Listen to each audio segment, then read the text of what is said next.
Imagine yourself walking through the streets of Victorian London, a city of striking contrast. To one side, you see the opulent grandeur of the city, the majestic stone buildings, the shimmering public works, and the gleaming innovations that are reshaping the world. The air hums with the excitement of a time when literature, science, and industry are on the verge of monumental breakthrough. This is a city where great minds, like Charles Dickens and Charles Darwin, are shaping history. For many, life in the slums of Victorian London is defined by a constant struggle for survival, marked by overcrowded living conditions, dangerous streets, and a system that offers little to no protection or assistance. The air is stale, thick with the smell of smoke from the factories, mingled with the unmistakable scent of decay. Families live in squalid conditions, packed into one room, often sharing it with extended relatives, or even strangers. The furniture is rudimentary, perhaps just a few chairs and a table where families gather to eat their meager meals. You work long hours, often in the factories or as a servant, earning just enough to survive. At times, the grind of it all feels relentless, and there is little hope for rest. Children, many of them barely able to walk, work alongside their parents in dangerous conditions, doing menial labor that brings in the smallest of wages. Unemployment is a constant fear, and even if you are lucky enough to have a job, it's unlikely to be stable. The streets outside are filled with mud and waste, the air heavy with the smell of rotting food and the stench of human waste. This environment, with all its grief and grinding hardship, creates a certain resilience. How did they wake each day to face the same poverty, the same danger, and the same hopelessness? Let us begin by examining the harsh realities of what it meant to live in one of the most unforgiving corners of Victorian London. We'll explore the struggles of the common people, who lived in the shadows of progress, fighting for survival while the world around them changed. People survive here not just by their own strength, but by the strength of the community. As they learn to endure the darkness of the world they inhabit, they create moments of warmth in the cold, even as the world around them is unforgiving. The air is thick with the stench of human sweat, unwashed bodies, and the remnants of coal burning in the small stoves. It's always a struggle to breathe, the heat of the day mixing with the weight of the foul air. You feel the claustrophobia, the oppressive sense that the walls of this tiny space are closing in on you. The buildings here, cramped and poorly constructed, are stacked one on top of the other. You notice that the walls of the homes seem to close in around you, leaving little space for air to circulate, or even light to enter. There are no open windows, only cracks in the walls where light struggles to seep through. As industrialization reshapes the skyline and promises advancement, it also deepens the chasm between the rich and the poor, leaving the working class to bear the brunt of this progress. You might imagine the richness of culture and the tinkling sound of progress in the air, a future unfolding before your eyes. But if you turn just slightly to the other side, a different world reveals itself. The streets here are crowded, cluttered, and chaotic. Horse-drawn carts line the streets, creating a constant clattering noise, and hawkers shout their wares, competing with the cries of children playing in the alleyways. This is a world of noise and dirt, a place full of life, but one that feels far from thriving. The ground beneath your feet is uneven, full of rubble and filth. The air, thick with smoke and coal dust, hangs heavy, making it difficult to breathe. There's no escaping the stench, the dampness of the environment, the smell of rotting food, and the overwhelming scent of human sweat. The sound of hooves on cobblestone echoes down these narrow streets, where people rush through their days, navigating the hustle and bustle of city life. In this world, the wealth and privilege of the upper class stand in stark contrast to the grinding poverty faced by the working class. Imagine yourself walking further into this overcrowded slum. The streets are so narrow, you can hardly move without brushing against someone else. The homes are tiny, overcrowded, and poorly furnished. The floorboards are cracked and uneven, the beds made of straw or tattered cloth. In this world, life is marked by a constant struggle. But there's something deeper here. But what was it really like to survive in such a world? How did the people who lived here endure?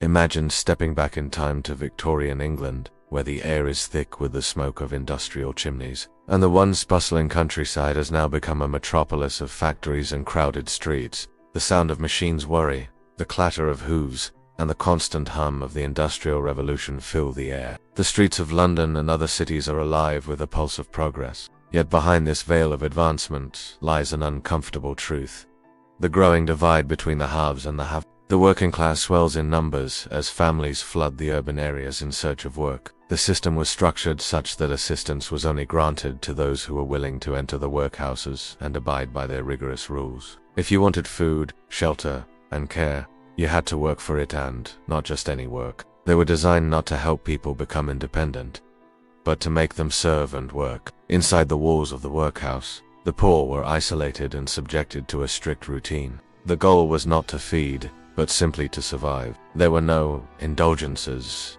no extra comforts. Workers were tasked with sorting through rags, breaking stones, or doing the cleaning and maintenance of the workhouse. These menial tasks could last for hours, and the physical toll on workers' hands and backs was grueling. As the day wore on, aches and pains from bending, lifting, and performing repetitive tasks took their toll on the bodies of the poor. This separation added to the emotional toll that the poor felt while inside. Victorians had a strict moral framework, and poverty was seen as something that needed to be eradicated through hard work and self-discipline. To them, the poor were individuals who had failed to uphold these virtues. Therefore, the workhouse system wasn't simply about providing shelter or food. It was about enforcing the moral duty to work and live in a way that adhered to Victorian values. The children who remained often grew up without the emotional nurturing of their families, their lives instead shaped by the rigid rules of the institution. The poor, in contrast, were often viewed as unworthy of assistance, and the system made it clear that they had to prove themselves worthy of help. The stigma of living in a workhouse lingered long after people left, reinforcing the cycle of poverty, shame, and punishment.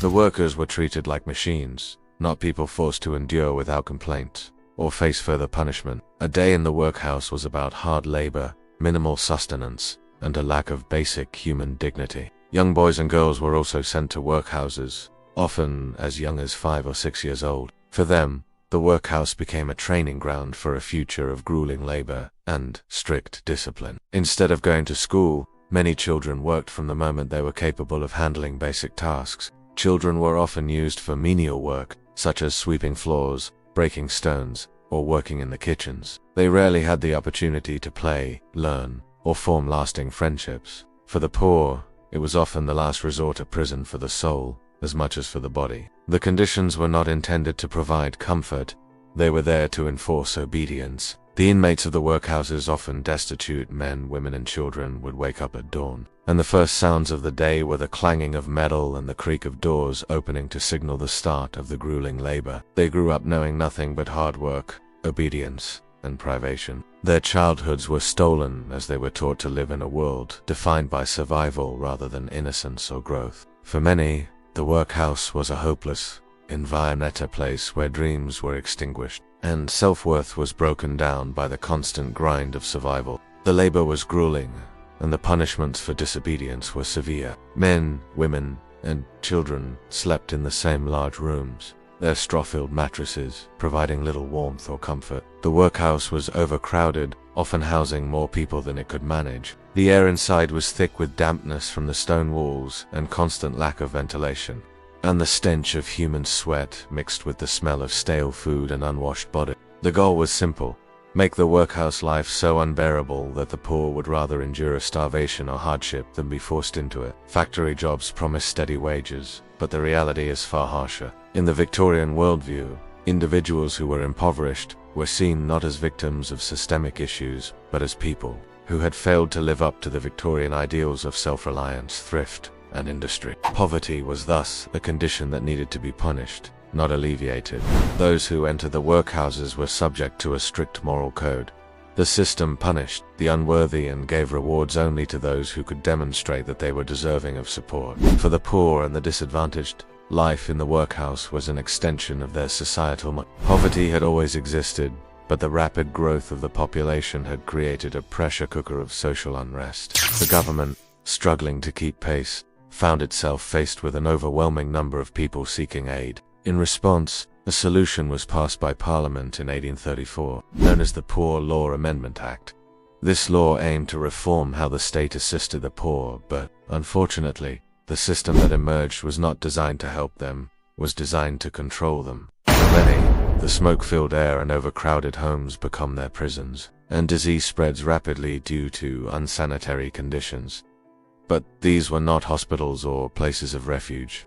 The workhouses were designed to deter reliance on the system. The harshness of life within these walls was meant to be a punishment, not a reward, for those who sought assistance. If you were poor, you had two options: either work in a workhouse, where the conditions were grim, or live in squalor on the streets, depending on charity. London's slums are home to thousands of men and children who struggle to survive in cramped, dark, and filthy conditions. The rich, on the other hand, live in luxury palatial homes, vast estates, and a life filled with comforts that the poor can scarcely imagine. As industrialization reshapes the country, it's not just wealth that is being concentrated. As urbanization expanded, so too did the numbers of people in need of assistance. This Poor Law Amendment Act introduced the workhouse system, a set of institutions where the poor could be sent in exchange for receiving basic support. But what made the workhouse particularly punitive was the workhouse test, a concept that had practical and moral undertones.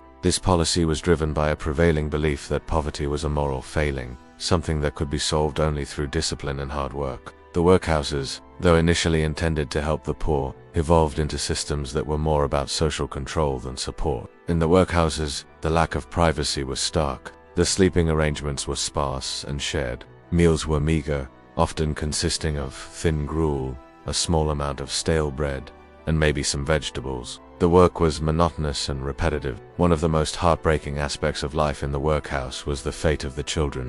The psychological damage to children in workhouses was profound. Children who entered the workhouses with their families were often separated from their parents. The Victorian workhouse system reflected the broader moral code of the era. The workhouses became moral institutions, intended to discipline the poor and to reinforce the notion that the wealthy and privileged classes were deserving of their wealth and status. Imagine standing before a workhouse, a towering, grim building constructed from grey stone. The structure stands tall, blocking out the light, imposing in both size and purpose. The stone walls are perpetually damp, and the smell of musty stone and stale air fills your nostrils. The temperature is a constant reminder of the lack of warmth and comfort inside. Think of long rows of barrack-style rooms, each crowded with thin, straw-filled mattresses laid out side by side. The toilets are rudimentary and unsanitary, often nothing more than a series of open pits shared by all. The lack of clean water, let alone proper sanitary facilities, contributes to the overwhelming sense of disease that hangs over the workhouse. You roll off the mattress with a groan, your body sore from the long hours of work the previous day. As your feet hit the cold, rough stone floor, you shiver.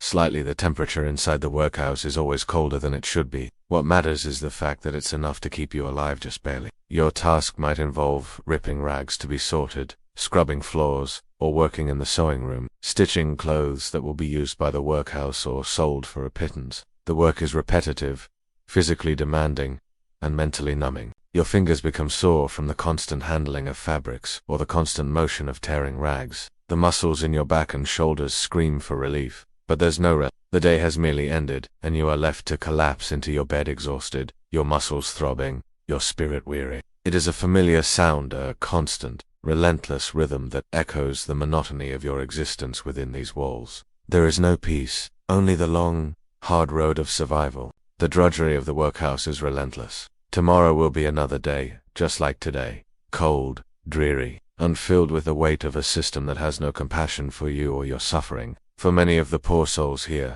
the lack of nutrition means that their bodies are weakened, making them more susceptible to illness. The sound of hammers hitting rock reverberates through the workhouse yard. Each strike is a reminder that your existence here is one of constant labor, but there's no reward, no rest, no end. Your body is tired, your muscles stiff, and the endless repetition of your work eats away at your mind. The constant malnourishment leads to chronic fatigue, weakness, and the lack of energy needed to tackle the physical labor that awaits. Lunch, if you're lucky, is another helping of thin gruel, or a small portion of stale bread, but you barely have time to eat. The constant physical strain has worn down your body, and yet, there is still no relief. You are tired, your muscles are sore, and your mind feels sluggish from the repetitive tasks. There is no escape, no moment of solace, no place to retreat to where you can close your eyes and dream of something better. You long for a bit of freedom, for personal space, or even just a moment where you can sit quietly in the corner and reflect. The sound of shuffling feet and the low murmurs of fellow inmates filled the space. The overseers watch, making sure that no one takes longer than allowed to eat, no one takes a moment to rest. Every task is overseen, every movement scrutinized. There's no heat to warm your bones, no soft bed to sink into. Every movement is met with a dull ache, the weight of the day's labor already pressing down on you. You can hear the occasional cough or sneeze, a sign of the illnesses that run rampant in such unsanitary conditions. You join the others in the line, moving toward the kitchens where the breakfast gruel is served. The thin gruel are watery, almost tasteless porridge is nothing more than a symbol of survival, a meager offering to stave off hunger but provide little nourishment. The bread, if it's available, is stale, dry, and crumbly, with the faint taste of mold that you've learned to ignore. There's little space for the workers to rest, and privacy is a luxury long forgotten. The bell is relentless, ringing out at precisely the same time every morning, forcing everyone, no matter how tired or sick, to wake up. Sleep is a luxury that few can afford in a place like this, and the sound of the bell signifies the beginning of another grueling day. You hear it from your cot, your tired body already aching from the discomfort of the previous night. Men and women, sometimes even children, sleep in close proximity, their bodies pressed together due to the lack of space. The rooms are poorly ventilated, and the heavy dampness of the walls seeps into the air.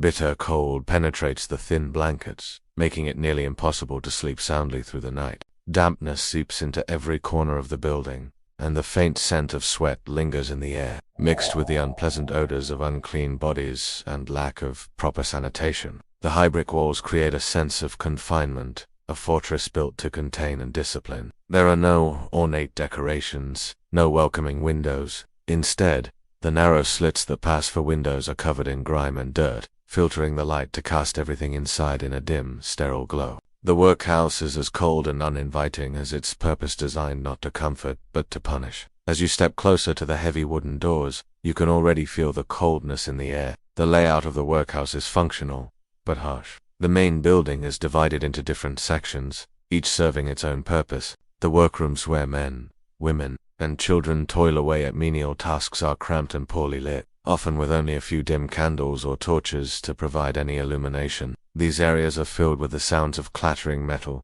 the hum of low voices, and the occasional muttered curse as the inmates carry out their duties under the watchful eyes of the overseers. The sleeping quarters are perhaps the most uncomfortable part of the workhouse. The scent inside these rooms is unbearable human waste. Sweat and unwashed bodies fill the air, a constant reminder of the overcrowded conditions. The day begins at the crack of dawn, when the loud clang of the bell reverberates through the cold air, calling the inmates to rise. The mattress beneath you is nothing more than a pile of thin straw, stuffed loosely into a sack, offering no real comfort or support. As you stumble to your feet, there's a strange sense of routine. It's all familiar, the same rhythm that you've come to know since you arrived. In many ways, breakfast is the least important part of the day. After breakfast, the long hours of work begin. Every day is the same endless grinding labor that seems to have no end. For some, the work involves the back-breaking task of breaking stones, large, rough stones used for road construction. As the day drags on, you can feel the toll it takes on your body. There is no break from the work. By late afternoon, the weariness has set in deep. When the bell rings again, signaling the end of the workday, there is no celebration. As you lay down on your thin mattress, the sounds of your fellow inmates breathing, the distant creak of the workhouse settling, and the hum of machinery in the distance become your lullaby.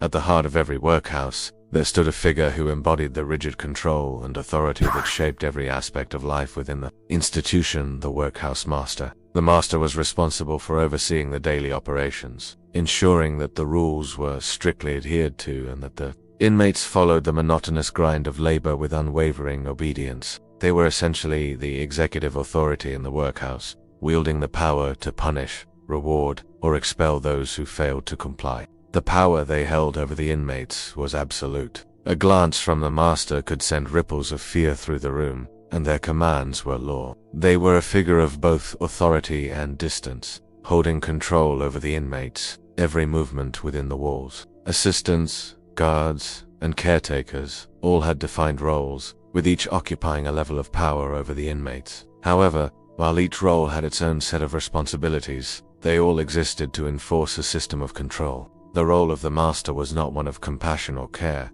but of discipline and management. The staff members' presence was a constant reminder that there was no room for weakness, and failure to meet the expectations of the institution resulted in punishment or further deprivation. Instead, it was built to enforce a moral code through suffering and humiliation. From the very first moment they crossed the threshold, they were no longer seen as individuals, but as numbers in a harsh system designed to reinforce societal norms. The idea was that the inmates would be forced to earn their keep, stripping them of any sense of entitlement. But for many, the workhouse was not a place of rehabilitation or aid. It was a place where moral punishment was meted out for their perceived failure to succeed in a society that had no compassion for them. Compassion was often seen as counterproductive in such an environment. The lack of compassion, paired with the dehumanizing conditions, left the inmates feeling as if they were merely surviving rather than living. And those who entered the system often left worse than when they arrived, physically exhausted, mentally broken,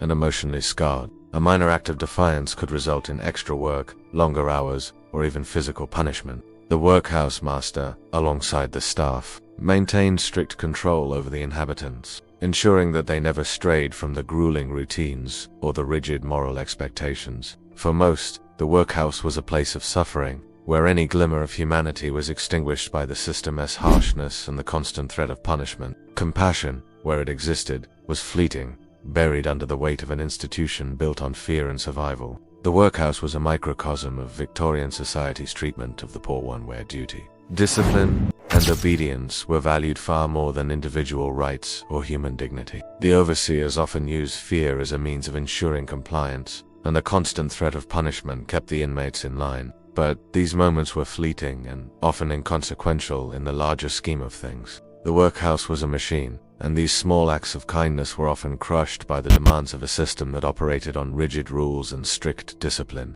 The goal was to break their spirit and make them submit to the system. The goal was to break the will of the poor, forcing them into a system of total obedience, and to condition them into accepting their position in society. While the workers of the workhouse were technically provided for, they were constantly reminded that their condition was a punishment, not a kindness. The culture of discipline was ingrained in every interaction. They were the ones who would assign tasks, check on the progress of work, and report back to the master. Their authority was operational, dealing directly with the minutiae of daily tasks. In a system designed to minimize any form of individual expression, where the greater good was always the emphasis, compassion was seen as an act of weakness. If empathy existed, it was hidden, buried under layers of institutional cruelty. Guards were responsible for maintaining security, ensuring that no one escaped or tried to break the rules of the workhouse. They acted as the first line of defense against unrest, standing as intimidating figures who made sure that the physical boundaries of the institution were respected. In many ways, the guards had the unenviable job of ensuring that the inmate, already desperate, would never rebel or try to resist the dehumanizing nature of the workhouse. They would make rounds throughout the day, observing the labor of the workhouse inhabitants, ensuring that no one slacked off or attempted to avoid the punishing work. Their tasks ranged from maintaining cleanliness to overseeing basic hygiene, though the lack of resources often meant that they were just as overwhelmed as the workers. For children, caretakers were supposed to oversee the few educational programs that existed, though such programs were typically limited, emphasizing labor skills over intellectual development. The power caretakers held was often over the most vulnerable, the children and elderly who were unable to contribute as much labor, thus rendering them more susceptible to harsh treatment. The role required a person who could both instill fear and command respect from the inmates,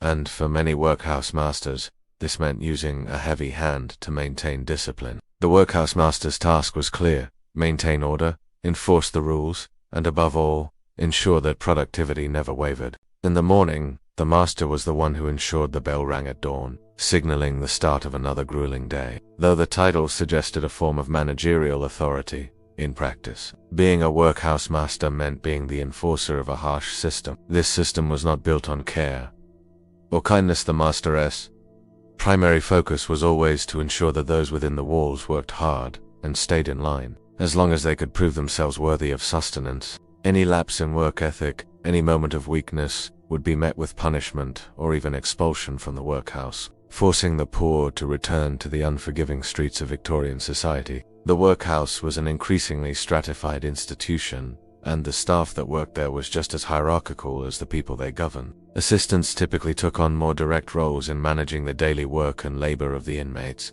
Caretakers, on the other hand, were responsible for managing the physical well-being of the inmates. However, despite their different roles, the staff was united by the same goal: to maintain order and ensure that everyone within the workhouse followed the strict regulations. The workhouse system was a far cry from an institution designed to nurture or care for the vulnerable. Those who entered the workhouse, whether out of necessity or desperation, were immediately stripped of their dignity. Punishments in the workhouse were frequent, and even the smallest infraction could lead to harsh consequences. However, there were exceptions. Some matrons or workhouse staff members may have shown moments of kindness, offering small comforts or acts of empathy.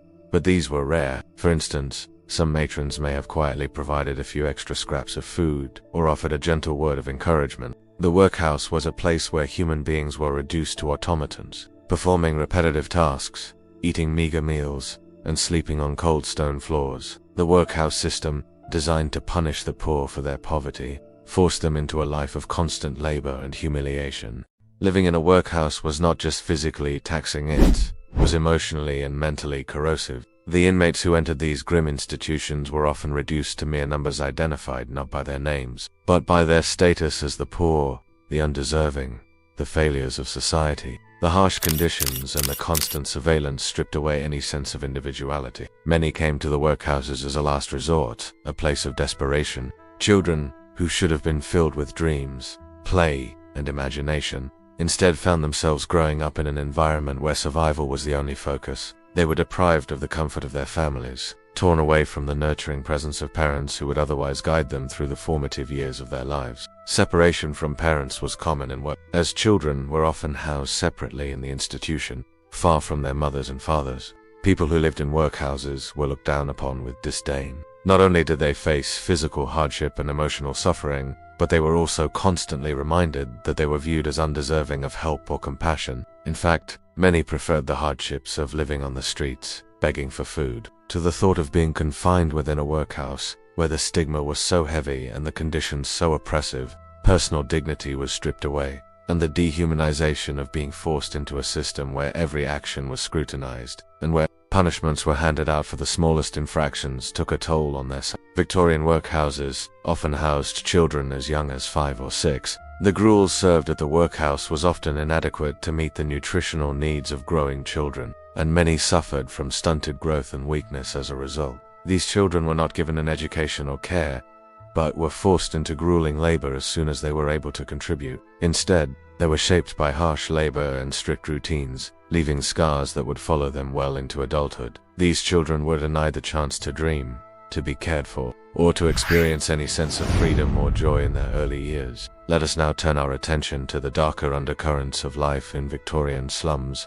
where poverty, crime, and fear of disease ran rampant. Often, mothers were sent to workhouses and separated from their children, creating an environment of profound loneliness. The system stripped inmates of their dignity, reducing them to numbers in a system that valued them only for their ability to work. The constant humiliation, the fear of punishment, and the lack of basic human compassion contributed to the mental toll of the workhouse. The isolation of children from their families, the stifling lack of play, and the endless drudgery of labor created a cycle of hopelessness and emotional destruction. The social stigma surrounding the workhouse further alienated those who were forced to live within its walls, turning them into the undeserving poor in the eyes of society. The legacy of these institutions left deep scars, emotional, physical, and psychological, that would haunt many for the rest of their lives. Many children were raised without the emotional comfort of parents, left to navigate the strict rules of the institution alone. They were scolded, punished, and subjected to a system that valued obedience over nurturing care. Schooling was virtually non-existent, with most children being trained for future lives of work rather than play or learning. To be seen as someone who was dependent on charity was to be considered lesser in the eyes of the general population. The sound of metal scraping stone, the rough feel of rags as they sorted through them, or the sharp pang of hunger during mealtimes became their reality. The tasks assigned to them were typically menial: cleaning floors, scrubbing dishes, sorting materials, or performing physical labor like breaking stones. They did this work not as part of a normal childhood, but as part of an effort to survive and meet the demands of the workhouse dehumanizing system. Even within the workhouses, there was a sense of class division, with those who had been there the longest. This physical disconnection further isolated them from the support and love that is vital to healthy development. Without this emotional foundation, many of these children grew up feeling unwanted, invisible, and expendable, a dark shadow under which they were forced to live for years. Childhood innocence was replaced with a hard, cold reality of work. In Victorian society, poverty was seen not as a result of systemic inequality or economic hardship, but as a personal failing. The workhouse, therefore, was not just a place of labor, but a symbol of moral failure. To be sent to the workhouse was to be marked as someone who had failed at the most basic function of life. Every moment of their lives was dictated by routine and regulation, as they were forced to live according to the strict rules of survival. There was no promise of a better future, no guarantee that their lives would ever improve. Instead, they found themselves in a system that perpetuated their suffering, often leaving them mentally broken. The realization that they were now part of a permanent class of poor individuals, who were regarded as incapable of standing on their own, wore down any remaining hope. Each day was the same, and each task felt more meaningless than the last. The oppressive environment made it clear that there was no escape from this cycle, leading to a sense of resignation and defeat. There was no room for personal expression, no acknowledgement of the unique humanity of those trapped within the system. All that mattered was obedience, productivity, and conformity. Day after day, the same grueling routines were repeated. Each person had a designated task: gripping rags, sorting waste, or breaking stones, a task that held no personal meaning, but was simply a means of ensuring survival. The workhouses were not places for personal growth or dignity. They were places where every last bit of individual spirit was suffocated under the weight of an impersonal, bureaucratic system. For the adults, this experience bred a deep hopelessness. For the children, the youngest victims of the workhouse system, the emotional toll was perhaps the most devastating. The mental toll on children was not only physical but deeply emotional. The social stigma attached to life in a workhouse was almost as powerful as the physical and mental toll it took on its inhabitants. The shame of entering a workhouse was profound. It was not just the physical degradation of living in squalor, but the moral judgment of society that accompanied it. The stigma surrounding workhouses added to the psychological strain felt by their inhabitants. For the working poor, the fear of being sent to a workhouse was so deeply ingrained that many would rather endure starvation or homelessness than enter one of these institutions. Perhaps the most tragic aspect of the workhouse system was the treatment of children. The emotional impact on children was devastating. Rather than experiencing joyful play or family bonding, their lives were defined by the relentless rhythm of work.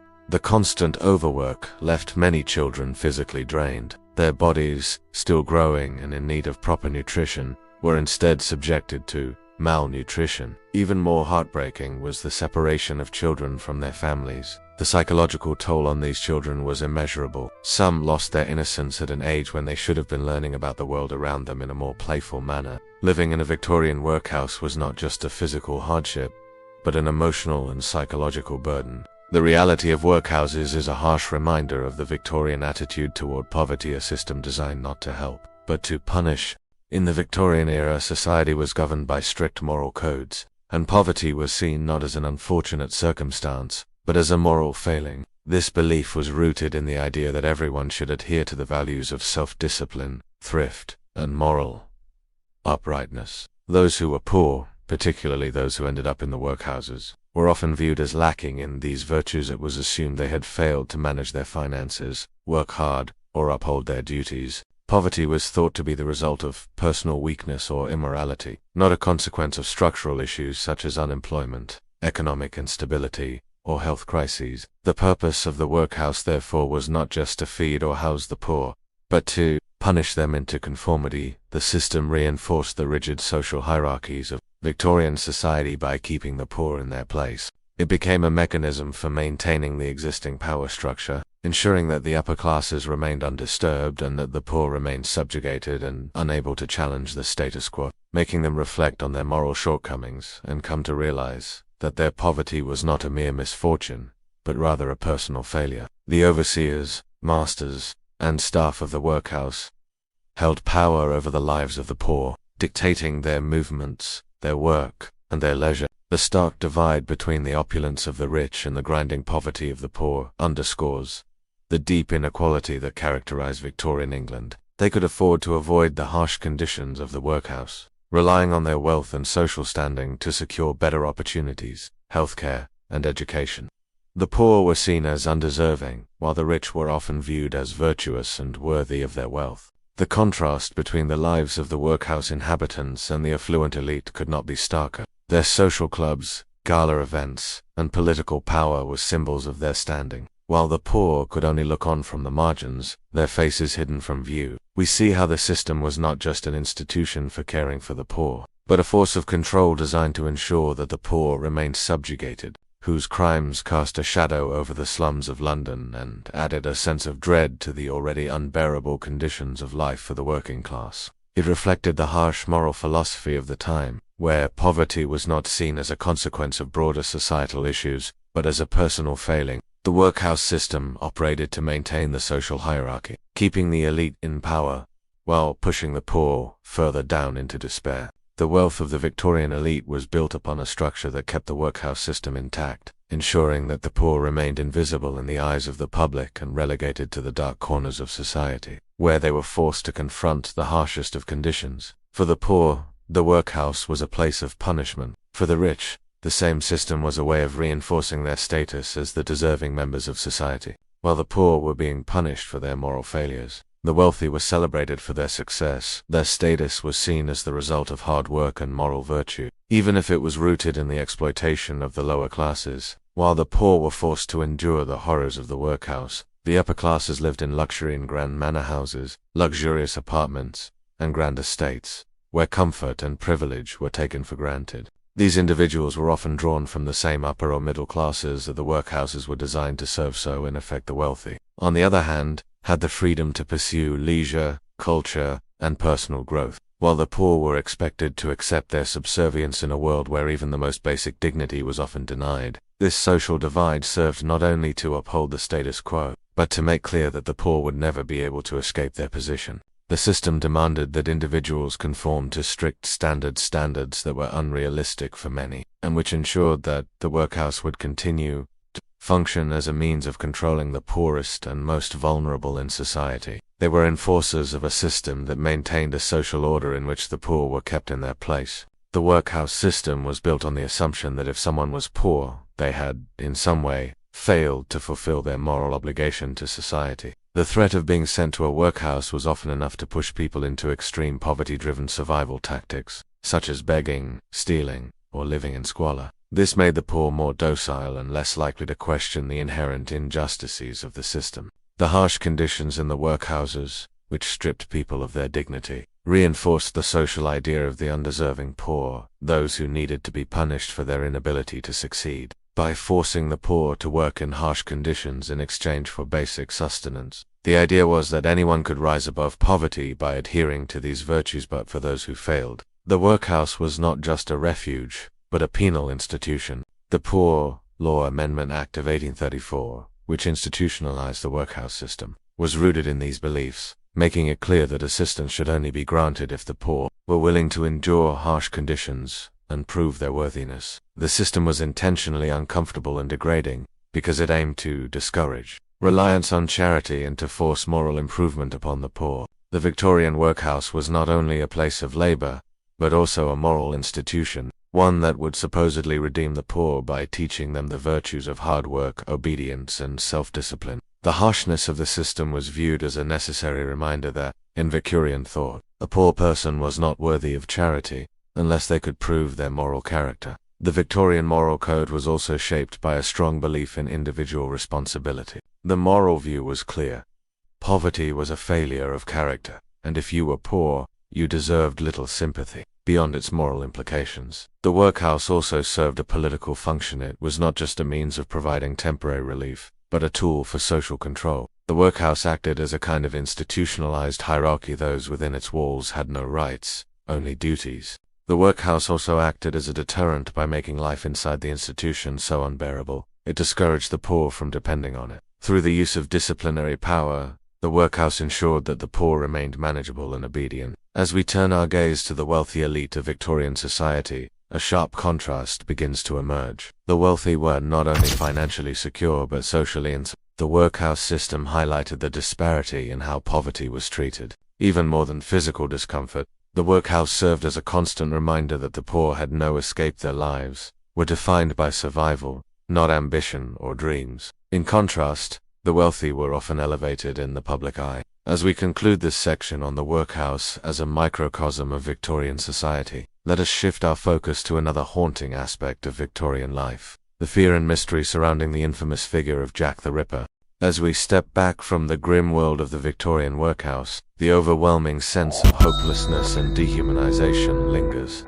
The workhouses, with their relentless routines and institutional cruelty, were not merely places of labor. They were systems designed to strip away dignity, freedom, and identity. The workhouse existed not as a refuge, but as a place of punishment, reinforcing the Victorian belief that poverty was a personal failing, not a systemic issue. The inmates were seen as undeserving, their suffering a lesson meant to reform their behavior. In this next chapter of our journey, we will explore the mystery of Jack the Ripper, whose brutal crimes shocked the city, where fear and suspicion ruled the streets, and the haunting mystery of Jack the Ripper still lingers in the dark corners of London's past, and cast a dark shadow over the already fearful and struggling working class. We'll examine how the terror that he unleashed only deepened the tension that already existed, and how his infamy entwined itself with the lives of the people living in the slums, making their daily existence even more perilous. It's no wonder that so many left the workhouses broken, their spirits crushed,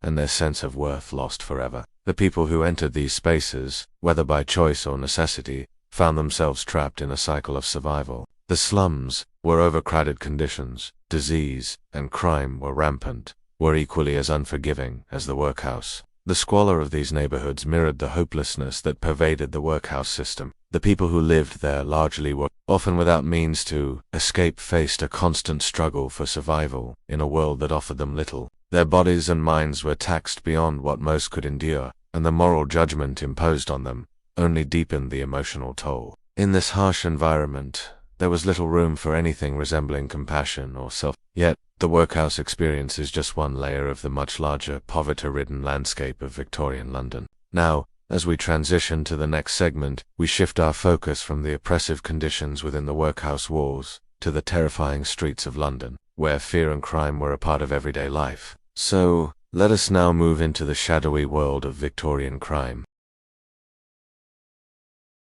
Imagine yourself walking through the fog-drenched streets of Victorian London in 1888. The air is dense with a pungent scent of coal smoke, and the rhythmic clatter of horse-drawn carriages fills the space, blending with the hum of a city alive with activity. The slums are overcrowded, the buildings are dilapidated, and the poverty is overwhelming. The fear his actions inspire is palpable, hanging over London like a storm cloud. His identity is unknown, and the mystery of who he is, where he comes from, and why he's killing women in such horrific ways, only deepens the anxiety. Who is the killer? Why these women? Why what? But as real women whose lives were cut short in a tragic and brutal way, the women targeted by the Ripper were primarily prostitutes, living on the margins of society, overlooked and discarded by the world around them. They lived in the poorest districts of London, where survival was an everyday battle.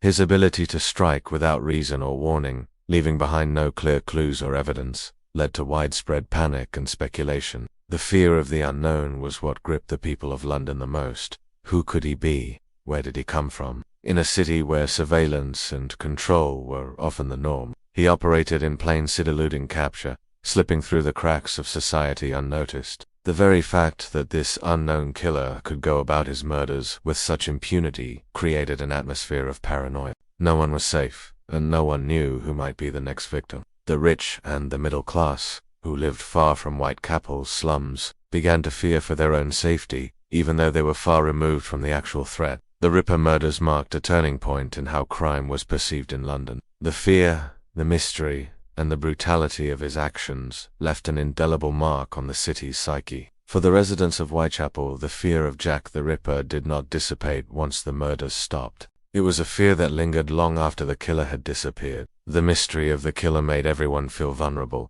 and the fear of the unknown turned the city into a place of unease. Countless theories have been proposed about who he might have been, yet none have provided definitive answers. It is about the fear he instilled in an entire city, the vulnerability of the poor, and the socio-economic divide that made them the most susceptible to violence. The mystery of his identity only adds to his mythos, turning him into a symbol of anxiety and danger that gripped not just London, but the collective imagination of the world.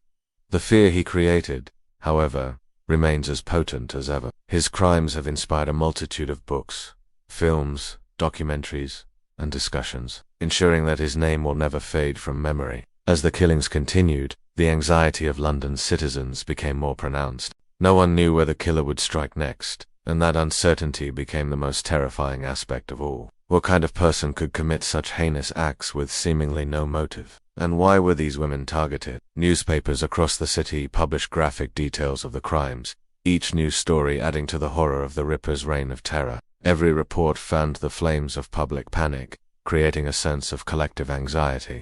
The Ripper became a symbol of terror, a figure who could strike anywhere, at any time, and who could evade justice indefinitely. The unknown, coupled with the brutality of the murders, creates a sense of helplessness that permeates the entire city. Others speculated that he was a doctor or someone with medical knowledge, based on the precision of the mutilations. The press sensationalized every detail, every theory, creating a public obsession with the killer's identity. However, despite the numerous investigations, witness statements, and police efforts, the mystery remained unsolved. The Ripper vanished into the fog, leaving behind a legacy of fear and unanswered questions. She was followed by Annie Chapman, whose body was discovered on September 8th. They were the most vulnerable, trapped in a cycle of poverty, abuse, and exploitation. In a city rife with social inequality, these women lived in the darkest corners, fighting to survive amidst overcrowding, disease, and a lack of resources. The poor residents of Whitechapel, who already lived under the crushing weight of poverty, found themselves caught in a web of terror. Women,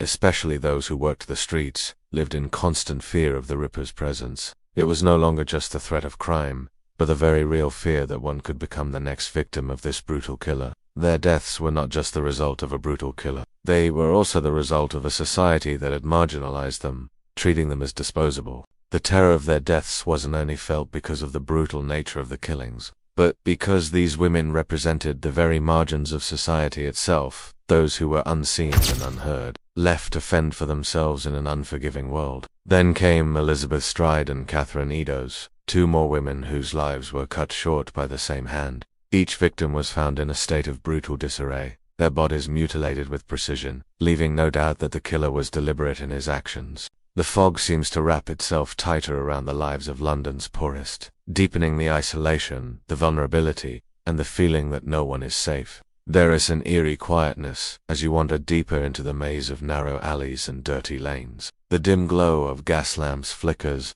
casting long shadows across the streets where the poorest residents struggled to survive. The atmosphere feels heavy, almost suffocating, as if the city itself is holding its breath. The streets are teeming with people, merchants, shouting over the sound of their wares, children playing in alleyways, and street vendors haggling for customers. Amidst all this bustling energy, there is an undercurrent of something darker, something sinister, sense that something is not quite right. You find yourself in the heart of Whitechapel, one of the poorest, most dangerous districts of London. In the midst of this already grim reality, a shadow far darker than the fog begins to emerge.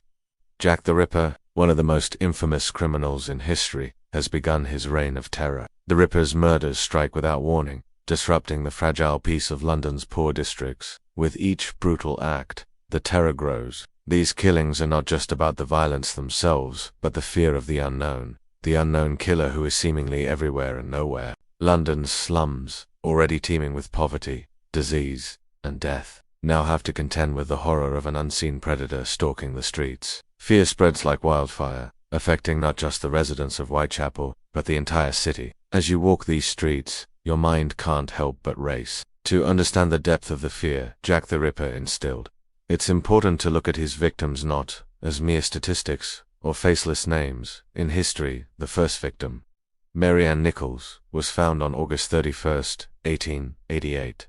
Her body horribly mutilated in the streets. These women were not only victims of an unspeakable crime, but also victims of a society that had long abandoned them. What made Jack the Ripper so terrifying wasn't just the brutality of his murders, but the mystery surrounding his identity. Theories about the identity of Jack the Ripper began circulating almost immediately. Some believed he was a local butcher, a man familiar with the underground. This mystery was made all the more unsettling because of the anonymity the Ripper afforded himself. The press, in particular, fueled the fire of fear and speculation. As the murders continued, the city became increasingly paranoid and fearful. The fear created by Jack the Ripper didn't just affect the victims' immediate families, it spread throughout London. Though Jack the Ripper's reign of terror lasted only a few months, his legacy continues to haunt the streets of London and the imagination of people worldwide. Today, Jack the Ripper's name is synonymous with terror and uncertainty, and the mystery surrounding his identity has only grown over the years. Jack the Ripper's story is not just about one brutal killer. The victims of Jack the Ripper were not merely faceless casualties, they were real women with hopes, dreams, and lives that had been shaped by the harshest of circumstances. All of them were prostitutes, women on the very fringes of Victorian society, marginalized and ignored. Their stories have been overshadowed by the gruesome nature of their deaths, but it is essential to remember them as the individuals they were, each one struggling to survive in a world that had all but forsaken them. Her body was discovered in a secluded backyard in Hanbury Street, not far from where Mary Ann Nichols had been killed. Elizabeth's body was found in Dorset Street, another part of Whitechapel that was known for its squalor and danger. Her body was discovered in Mitre Square, an area less than half a mile from Elizabeth Strides. Their roles as prostitutes ensured they were treated with disdain and dismissed by the public and police alike. In a city where poverty and class division were rampant, these women had no voice. They were forced into survival mode, finding ways to make ends meet in an environment that was more likely to condemn them than offer any form of support.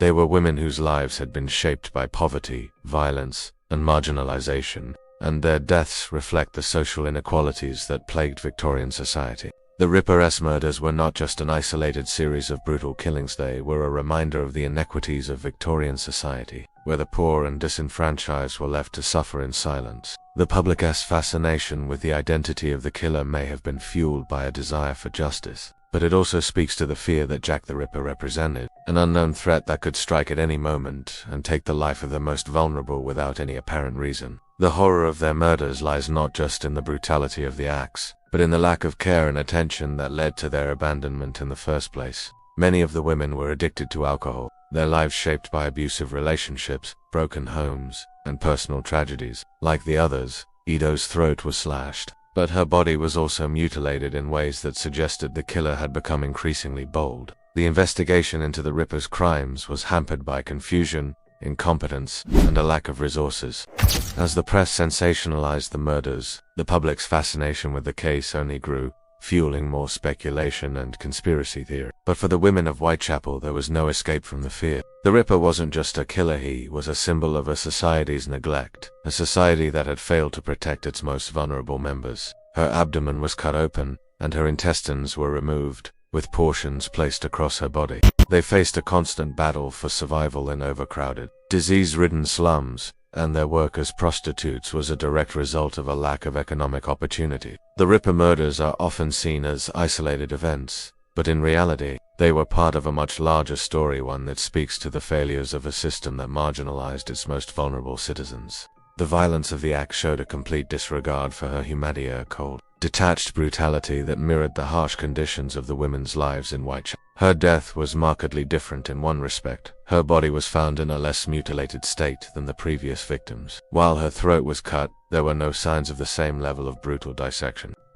They were individuals, each with their own backstory, each with their own struggles, and each with a life that was stolen from them too soon. Their lives may have been marred by suffering, but they were human beings whose stories deserve to be acknowledged beyond the grisly manner of their deaths. The sensationalization of their murders has obscured their lives, reducing them to mere victims of a killer rather than recognizing the deeper social injustices that led to their unfortunate fates. Some theorize that the Ripper was interrupted before completing his work, though this has never been definitively proven.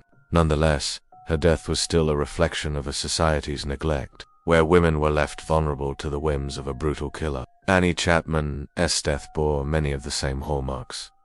A throat slashed and her body disemboweled with surgical precision. She, too, was a woman living in dire circumstances, her life marked by poverty, addiction, and abandonment.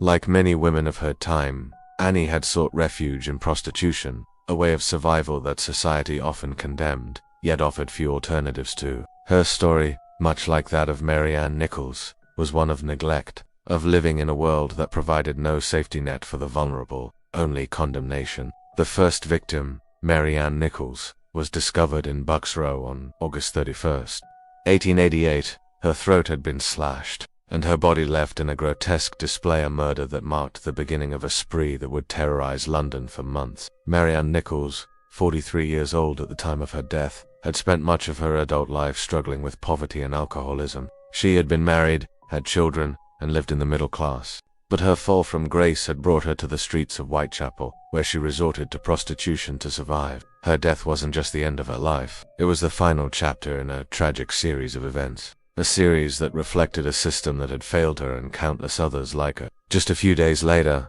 on September 8, 1888, Annie Chapman was found in a similarly brutal state. The murder spree continued with the grisly death of Elizabeth Stride on September 3rd. The same night, Catherine Eddowes met her fate. Catherine Eddowes, found shortly thereafter, was perhaps the most brutalized of all the victims. These women, like the others murdered by the Ripper, were poor, isolated, and forgotten by society. It is important to remember that Jack the Ripper's victims were not just nameless figures in the history books. These women lived in the shadow of society, navigating a world that often felt indifferent to their suffering. The victims Mary Ann Nichols, Annie Chapman, Elizabeth Stride, Catherine Eddowes, and the others were not expendable. The fear that Jack the Ripper instilled in London's poorest districts was as much about the terror of the murders as it was about the uncertainty and vulnerability of living on the street. As the killings continued, fear swept across London, creating a sense of powerlessness that would echo throughout the city for years to come. The terror surrounding Jack the Ripper wasn't just about the gruesome nature of his murders, it was about the fear of the unknown. The killer's identity remained a mystery from the moment his reign of terror began, and this mystery fueled an even deeper sense of dread that consumed Victorian London. For a city accustomed to poverty, crime, and hardship, the Ripper's ability to operate with impunity, without ever being caught or even identified, struck fear into the very heart of the capital. From the first horrific murder on August 31st, 1888, of Mary Ann Nichols, the public and the authorities were left guessing. Who was this man? Where did he come from? Why did he target these specific women? And most chillingly, what drove him to commit such brutal acts? Perhaps the killer had suffered some kind of betrayal or abuse at the hands of women, and in his twisted mind, he sought revenge by targeting the most vulnerable, prostitute. The precision with which the Ripper carried out the mutilations, the removal of organs, the neatness of the cuts, and the anatomical expertise displayed suggested that the killer possessed medical knowledge. In a time when the medical field was still somewhat rudimentary by today's standards, the notion that a doctor, with his understanding of anatomy, could have been the killer seemed plausible to many. This theory spoke to the societal discomfort with the women of Whitechapel, who were often seen as morally corrupt and deserving of punishment. The randomness of the attacks, the choice of victims, the brutality, and the lack of any clear pattern fit with the idea of a person who was driven not by reason, but by a twisted and impulsive desire to kill. This theory seemed to explain the lack of evidence, the absence of any obvious connection between the victims, and the general chaos of the murders. However, this theory did not explain the surgical precision of the mutilations, and despite the speculation, no clear link was ever made between any local butchers and the murders. This theory arose because of the precision with which the killer carried out his mutilations. Fear was magnified by the newspapers, and every new headline about the bloody killer added to the mounting tension and paranoia across London. The mystery of Jack the Ripper's identity continues to captivate people today, with theories and books still being written about him, even though no one will ever know for sure who he really was. The more the newspapers speculated on the identity of the Ripper, the more the mystery became a spectacle for the public, fueling obsession and anxiety. The investigation, led by Scotland Yard, faced many challenges: poor evidence, limited forensic methods, and a lack of reliable witnesses. The more the case unfolded, the more it seemed that Jack the Ripper was a master of evasion, someone who could hide in plain sight, moving through Whitechapel without ever drawing suspicion. His ability to avoid capture despite the efforts of the police and the press created an enigma that has fascinated generations. However, while this theory fit the nature of the murders, it did not explain the lack of other clues or motive. The killer's identity was never discovered, and by 1891, the murders stopped. The fear he caused, the speculation that surrounded him, and the haunting nature of his crimes have kept us searching for answers.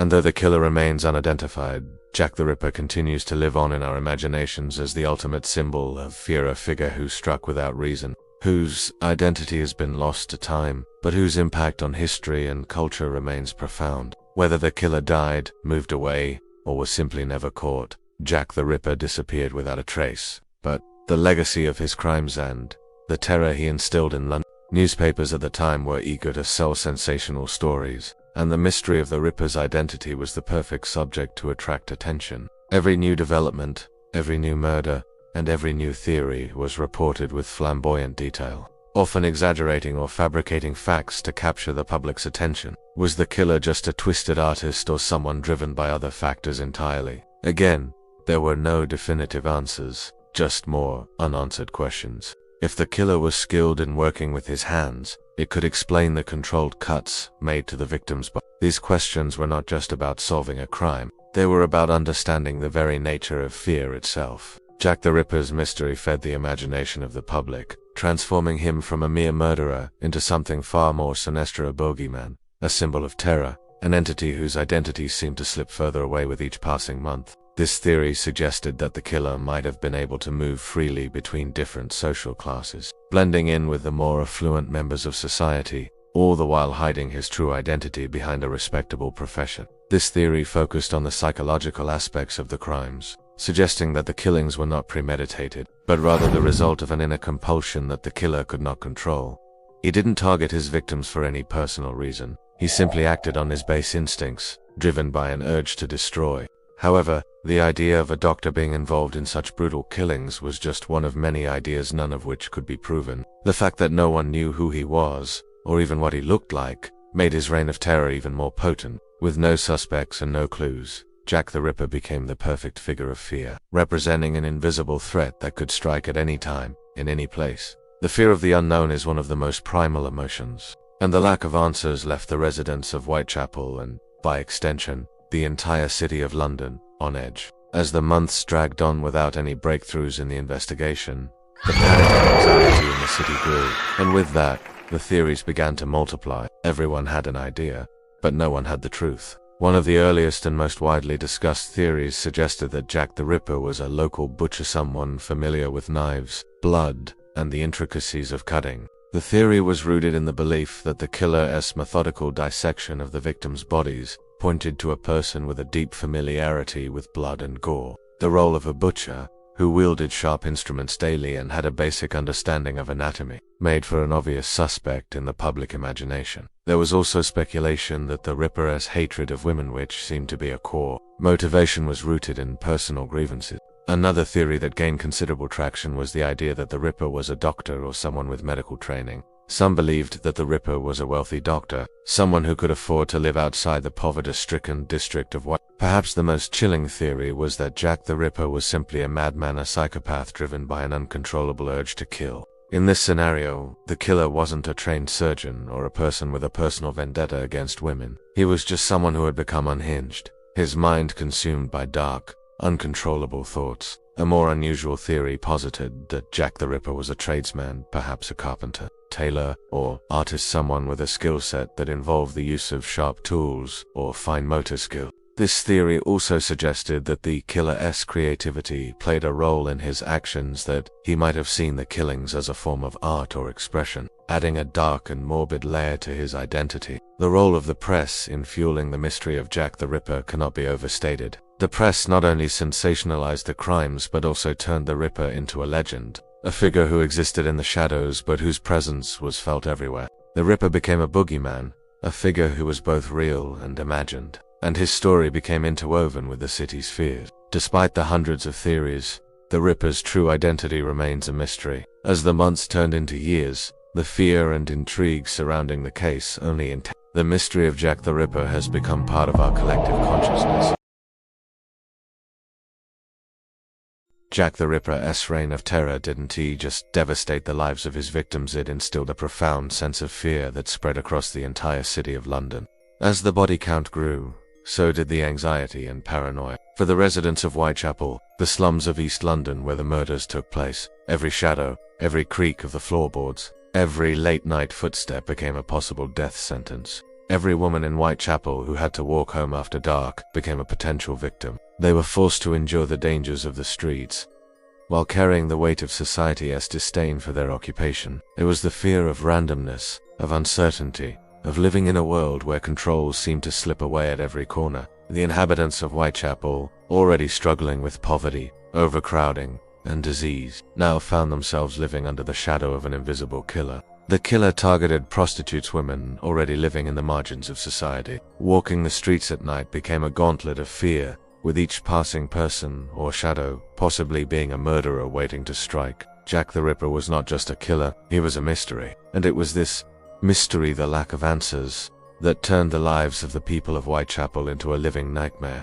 Newspapers competed to cover the Ripper's crimes, and in doing so, they often sensationalized the facts, exaggerating details in an effort to keep the public on edge and engaged. Headlines like "Jack the Ripper Strikes Again" or "The Monster Lurking in the Shadows" fed the growing panic and fear that gripped the city. The fascination with the killer grew, with the press speculating on his identity and creating sensational stories around his every move. The victims were chosen randomly, the police had no clear suspect, and the killer had somehow managed to evade capture despite the public and police attention. In many ways, this fueled even more uncertainty. What were the facts, and what was just the press's imagination running wild? Even as the killer eluded capture, the fear of being the next victim combined with the public's obsession with the Ripper became a constant in the daily lives of Londoners, particularly in Whitechapel.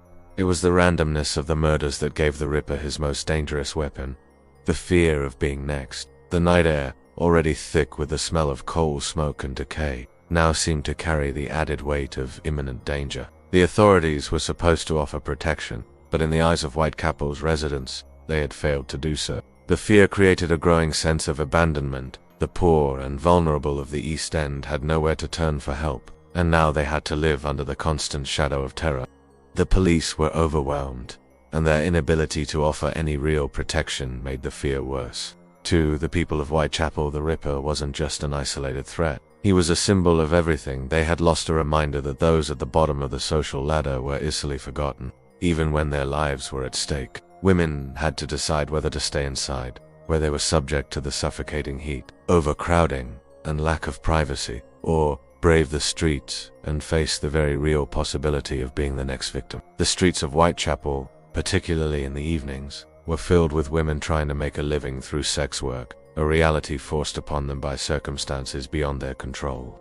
These women were the ones who felt the full brunt of the terror. The notion that someone could be living among them, seemingly blending into society while committing the most horrific acts imaginable, added a new layer of dread to an already difficult existence. There was no place to hide, no refuge from the terror that pervaded the streets. The authorities, for their part, seemed ill-prepared to deal with the crisis. The police were stretched thin, struggling with limited resources, and often working with little more than hunches and inconclusive evidence. The lack of effective police response only deepened the hopelessness felt by the people of Whitechapel. The streets were patrolled, yes, but this did little to ease the terror. With every passing day, the fear became palpable, and it was indeed just fear for physical safety. It was fear of a random violence that could strike at any time, to anyone, for no reason at all. The narrow, poorly lit streets, which already posed danger from criminals and thieves, now became death traps. Women who worked as prostitutes, who had no other means of survival,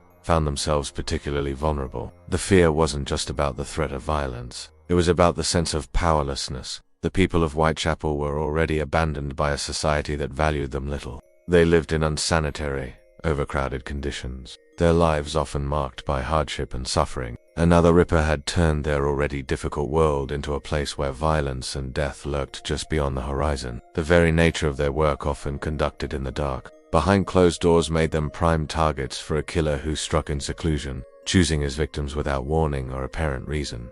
These women, already marginalized by society, now faced the additional terror of being stalked by a faceless killer. The feeling of fear was not just born out of the grisly nature of the murders themselves, but from the utter lack of control. The police, overwhelmed and underprepared, seemed incapable of making any headway. The killer's identity remained elusive, and with each passing day, the sense of helplessness grew. The press played a crucial role in amplifying this fear. Every gruesome detail about the murders was broadcast to the public, often with sensationalized headlines that only served to stir up more fear and speculation.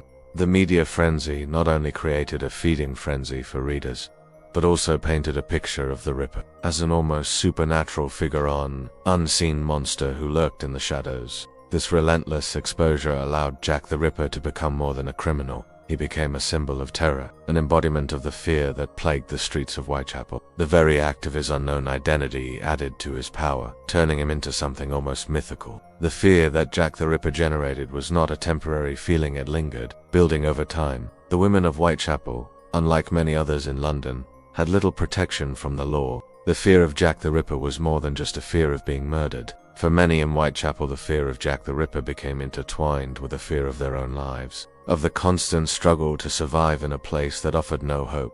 Among the most vulnerable were, of course, the women. As the killings continued, there was an overwhelming sense of dread among the women of Whitechapel. Fear of the unknown became the greatest source of terror. What made the fear so insidious wasn't just that it was shared by the residents of Whitechapel. It was that the very foundation of trust and safety in their lives had been shattered.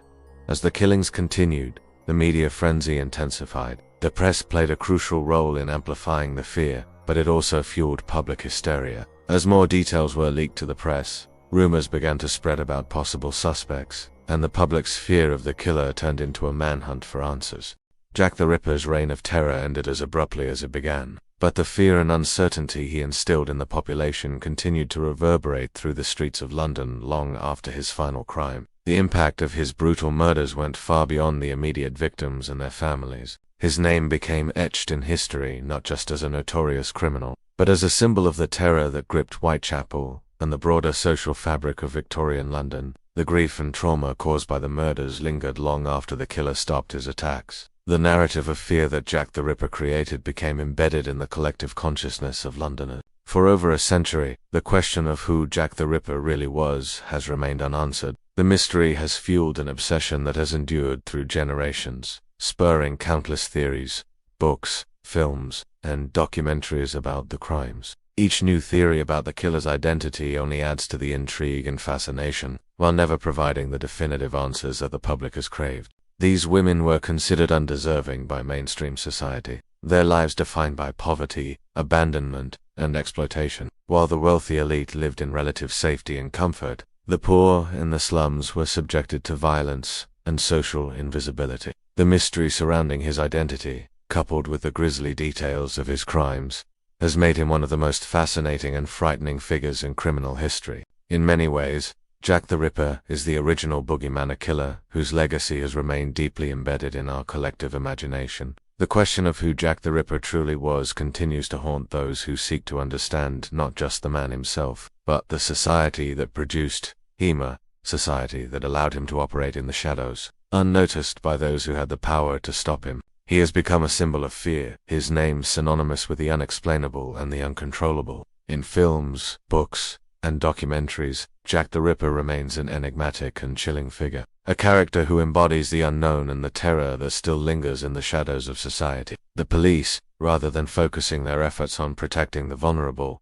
were more concerned with maintaining order and keeping the social order intact, making the lower classes feel disconnected from the law that was supposed to protect them. The Ripper's ability to elude capture while targeting those who lived in poverty was a stark reminder of how deeply rooted social injustice was in Victorian society. The very fact that Jack the Ripper targeted them people already neglected by the system highlighted the broader issue of social inequality. His crimes were not just a personal vendetta or a series of senseless killings, they were a reflection of the brutal social system that marginalized the poor and treated them as expendable. The stories of the gruesome murders, the uncertainty surrounding the killer's identity, and the failure of law enforcement to solve the case became the stuff of legend, cementing Jack the Ripper's place in history. The murders exposed the vulnerabilities faced by the poor and marginalized in Victorian London, a community where many of its residents were left to survive on the fringes of society. The poor, particularly women in the slums, were at the mercy of social and economic forces far beyond their control.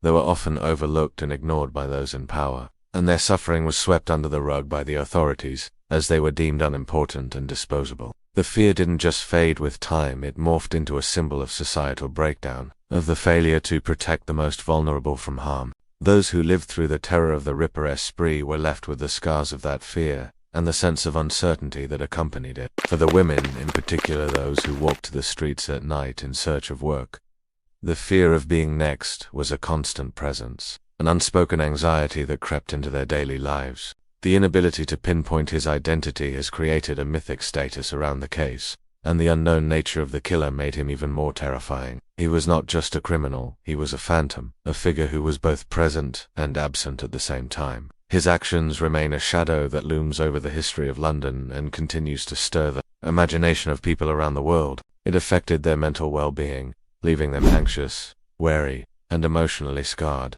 As the months went by without any resolution to the case, and the killer's identity remained elusive, the atmosphere of fear that permeated Whitechapel began to spread. The people who lived in the area, already familiar with hardship, poverty, and the difficulties of daily life, now lived under the shadow of terror. The fear wasn't just confined to the immediate vicinity of the killings, it permeated the entire community, leaving people more distrustful, paranoid, and isolated. There was a constant unease in the air, the uncertainty that anyone could be next, and the realization that the authorities were powerless to protect the most vulnerable members of society. Whitechapel, already a district steeped in squalor and overcrowding, now became synonymous with danger and death. The poverty-stricken areas of London were no longer just plagued by disease, crime, and neglect. They were now haunted by a serial killer who had eluded justice and created a myth that transcended the actual murders themselves. The fear became as much a part of daily life as the physical dangers of living in the slums. The psychological toll on the residents of Whitechapel was significant. The psychological impact was felt not only by the immediate survivors, but by entire generations. One of the most enduring aspects of Jack the Ripper's legacy is the mystery surrounding his identity. The mystery is perhaps the greatest part of Jack the Ripper's legacy. Jack the Ripper's story is not just about a brutal killer, it is about a society's flaws and the unresolved tensions between classes. Jack the Ripper's selection of prostitutes as his victims spoke volumes about the social and moral undercurrents of Victorian society. The fear that Jack the Ripper inspired was inextricably linked to class tensions. Jack the Ripper's legacy has taken on a life of its own in modern culture. His story has influenced countless portrayals of murderers and villains in popular culture, shaping the modern archetype of the faceless killer who strikes without warning, leaving a trail of fear and mystery in his wake. Yet, despite the mystique and the fascination surrounding him, the truth remains elusive. Now that we've explored the terrifying legacy of Jack the Ripper, it is time to turn our attention to another devastating aspect of life in Victorian London, the filth and disease that plagued its street. While the fear of the Ripper hung over the inhabitants of Whitechapel, a far more insidious and silent killer lurked in the shadows. The deadly diseases that spread like wildfire through the city's overcrowded slums. In the next segment, we'll examine how the unsanitary conditions in London's poorest neighborhoods, worsened by overpopulation, poor infrastructure. We will explore how the conditions in London's East End were nothing short of a public health disaster. Let's now step deeper into this dark world, where disease was not a distant threat, but a tangible part of life, one that made the struggles of the poor even more unbearable. And inadequate public health systems created a breeding ground for diseases like cholera, tuberculosis, and typhus. For the working class, those already living on the margins of society, these conditions were not just inconvenient or they were a daily life-threatening reality. As we venture into this next chapter, we'll uncover the historical truths of sanitation, mortality, and the public health crisis in 19th century London. We will see how the poor were forced to live not only in constant fear of violent crime, but also under the ever-present shadow of death thanks to the filthy conditions that surrounded them. The widespread disease in Victorian London, much like the terror of the Ripper, claimed countless lives and left a legacy of suffering, particularly among those living in the slums. From the stench of untreated sewage to the rampant spread of contagious diseases, the slums of Victorian London, particularly districts like Spitalfields and others, were not merely impoverished areas, they were breeding grounds for disease, a consequence of the unsanitary conditions in which the city's poorest lived. In the heart of the city, while the gruesome murders of Jack the Ripper held the attention of Londoners and the wider world, a far more silent and persistent killer was claiming far more lives. This killer was the result of overcrowding, poor sanitation, and a public health system that was woefully inadequate to address the rampant spread of disease. Imagine yourself walking through the narrow streets of Whitechapel, the heart of London's slums, where the air is thick with a pungent stench of untreated sewage and decaying waste. Cholera outbreaks in the slums were frequent, and the effects were devastating. The residents of Soho, in a tightly packed community of poverty-stricken workers, were forced to use the same polluted water sources that had become tainted with fecal matter from overflowing cesspools. Cholera spread quickly, claiming dozens of lives in a matter of days. It was this outbreak that would eventually prompt the pioneering work of Dr. John Snow, who traced the disease to a contaminated water pump, providing one of the earliest and most groundbreaking examples of germ theory in public health. Typhus is caused by bacteria that enter the body through a bite from an infected flea, and the symptoms fever, rash, delirium, and muscle pain would often lead to death. Typhus was particularly prevalent in the overcrowded conditions of the slums, where lack of personal hygiene, unsanitary living spaces, and the presence of rats and fleas made the spread of disease all but inevitable. Imagine a violent illness that strikes with little warning, diarrhea, vomiting, and rapid dehydration. While the terror of Jack the Ripper brought fear to the streets of Whitechapel, it was the widespread death from disease that truly shaped the lives of those living in the slums. Cholera, tuberculosis, and typhus claimed the lives of thousands, many of whom were already weakened by poverty and malnutrition. As the years went by, the struggle against disease was marked by failure and neglect, and the poor continued to suffer in silence. Overcrowding, combined with a lack of sanitation, ensured that the poorest of London were subjected to constant health risks. The lives of the aristocracy, untouched by the worst of disease and death, reveal the vast social chasm that defined Victorian society. Streets that were filled with filth and decaying waste became the perfect breeding grounds for disease-carrying pests. The poor lived in constant fear not just of crime, but of sickness. They had to endure the constant presence of illness in their lives, a far more terrifying reality than even the occasional brutal murder. The death toll from cholera was high, and it primarily affected the poorest communities in London. Public health reform in Victorian London was stymied by political indifference and economic constraints. Gated communities, luxurious townhouses, and clean, well-maintained streets offered the elite a level of sanitation and protection that the poor could only dream of. The divide between these two worlds was stark. While the aristocracy lived in relative comfort, the working class was left to suffer in the dirty, overcrowded streets of the East End, exposed to diseases that the wealthy could easily avoid, meaning that the wealthy elite were able to remain largely insulated from the dangers of disease, while the poor continued to live in filth and squalor. Legislative changes, such as the Public Health Act of 1875, helped to address some of the worst issues. But by then, the damage had already been done. The poor of London had already lived through multiple devastating epidemics, and the repercussions of the public health crisis were felt for decades to come. The streets are often muddied with filth, a mixture of human waste, refuse, and trash that has nowhere to go but the open gutters. The smell seems to hang in the air, enveloping everything around you, a constant reminder of the squalor that surrounds you. Known as consumption, tuberculosis primarily targeted the lungs, causing a slow, painful decline in health. The disease spread silently through families and households, preying on children and the elderly, who were more vulnerable to its effects. The lack of nutritious food and the harsh living conditions weakened the immune systems of the poor, leaving them susceptible to the disease. Mortality rates from tuberculosis were devastating, and the disease left countless families devastated as they watched their loved ones waste away. The disease spread slowly, often taking years to fully manifest, which made it more difficult to control. It was common for people living in the overcrowded slums to contract tuberculosis, due to the close proximity in which they lived with others, sharing cramped spaces where airflow was limited and the air was thick with the ground beneath your feet is slick with grime, the muck of everyday life accumulating and left unchecked in this overcrowded district. People walk among it, trying to navigate their way through the mud and debris, yet every step is marked by the heavy weight of neglect.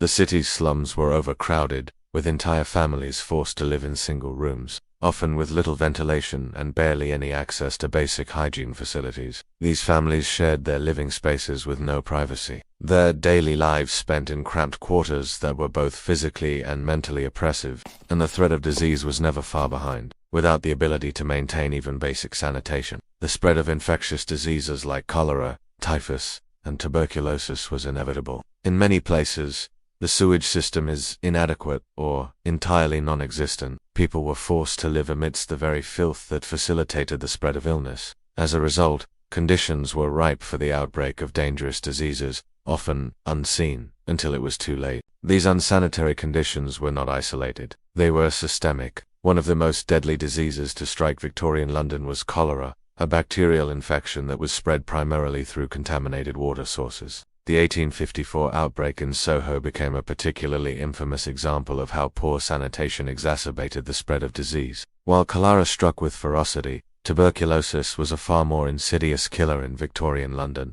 Imagine the hacking, deep coughs that would rack the chest of victims, often bringing up blood-streaked mucus. Another deadly disease that plagued the streets of Victorian London was typhus, which spread through the lice and fleas that infested the clothing and bedding of the poor. The epidemic of these diseases was not an isolated incident. It was a result of systemic failure. Despite the rise in public awareness about the importance of sanitation, change was slow to come. In contrast to the squalid conditions of the slums, the wealthy elite lived in relative comfort, protected from the worst of the public health crisis. The impact of these diseases on the poor of Victorian London was immeasurable. In the next segment, we will explore the lives of the elite in Victorian London, contrasting their luxury and comfort with the suffering and deprivation of the poor. Among the most terrifying and devastating diseases to strike the poor of Victorian London was contagious and often fatal disease that swept through the densely populated slums with alarming speed. Cholera's symptoms were brutal and violent, often manifesting with diarrhea, vomiting, and dehydration, which could lead to death within hours. The disease was particularly lethal in areas where people lived in overcrowded and unsanitary conditions, making the slums of Whitechapel, Spit, and other districts prime breeding grounds for this merciless infection. The spread of cholera in Victorian London was directly tied to the appalling lack of sanitation in the poorest neighborhoods. In 1854, another major wave of cholera hit London, this time with even more catastrophic effects. Dr. Snow was not convinced by the popular miasma theory, and he set out to test his hypothesis that cholera was a waterborne disease. When Dr. Snow removed the pump handle, halting access to the contaminated water, the outbreak quickly came to an end. The death toll dropped dramatically in the area, and Snow's discovery provided groundbreaking evidence for the idea that cholera was spread by contaminated water, not bad air. Snow began mapping the locations of the cholera cases, and as he did so, he noticed a disturbing pattern. The majority of the deaths were clustered around a single water pump on Broad Street. The Public Health Act of 1875 laid the foundation for modern sanitation systems, and it mandated that local authorities improve the quality of water supply, waste disposal, and sewage systems. These reforms were crucial in reducing the spread of cholera and other waterborne diseases in the city. The outbreak occurred primarily in the Broad Street area of Soho, where a high number of deaths were reported in just a few days. We will explore the divide between the wealthy and the destitute, delving into how this social inequality was reflected in daily life, public health, and even the politics of the time. While the wealthier areas had access to clean water and better living conditions, the poor continued to live in filthy, overcrowded conditions where cholera and other diseases were rampant. As the death toll continued to rise, panic swept through the city. The filthy conditions of Whitechapel and its neighboring districts made it nearly impossible for the poor to escape the spread of disease. And though Jack the Ripper terrorized the streets of London in 1888, it was the poor hygiene and unsanitary conditions that continued to claim far more lives, highlighting the stark contrast between the lives of the wealthy elite and the struggles of the working-class poor. It was one of the first significant examples of epidemiology, the study of how diseases spread and their patterns within populations. Snow's work helped to disprove the miasma theory and laid the groundwork for modern germ theory, which would revolutionize medicine and public health in the years to come. Families fled the area, businesses were shuttered, and the authorities scrambled to understand the cause of the outbreak. The outbreak of 1854 was particularly devastating in Whitechapel and surrounding areas, where the poor suffered the most from the inadequate infrastructure and unsanitary living conditions. Even as Snow's research brought attention to the link between contaminated water and disease, the full-scale reforms to sanitation and public health infrastructure would take years to be implemented. The lack of immediate action meant that cholera outbreaks would continue to devastate the city for years to come. Sewage often spilled into the streets, mixing with the drinking water and contaminating it. The disease spread rapidly through the impoverished districts, claiming thousands of lives. The poor, already weakened by malnutrition, poor living conditions, and lack of healthcare, found themselves more susceptible to the disease. Families who were already struggling to survive now faced the added terror of cholera, an illness that struck without warning, left its victims bedridden, and could lead to death within hours. The absence of a reliable waste disposal system meant that the clean water sources became quickly tainted by the same sewage that ran through the open gutters of the city. This created a deadly, vicious cycle where the population, particularly in areas like Whitechapel, found themselves at the mercy of waterborne diseases like cholera. The first major cholera outbreak in Victorian London occurred in 1848 to 1849, and its impact was devastating. Despite the panic, the authorities had little understanding of how cholera spread or how to prevent it. At the time, the prevailing medical theory was miasma, the belief that diseases were caused by foul-smelling air or bad air. This theory made sense to people at the time. After all, the slums smelled terrible, and it was easy to connect the foul air with the diseases that plagued the poor. However, miasma theory was fundamentally incorrect, and it was this misunderstanding that allowed cholera to spread unchecked for many years. The worst cholera outbreak, however, was yet to come. It wasn't until the pioneering physician, Dr. John Snow, began his investigation into the outbreak that the true cause of cholera was finally discovered. Snow's investigation led him to conclude that the pump was contaminated with fecal matter, most likely from a nearby cesspool that had leaked into the water supply. Dr. Snow's investigation marked a turning point in the history of public health. However, it's important to note that by the time these findings were widely accepted, cholera had already claimed thousands of lives in London. Although the immediate aftermath of Dr. Snow's discovery didn't bring about the immediate change that was needed, it eventually contributed to significant reforms in London's public health system.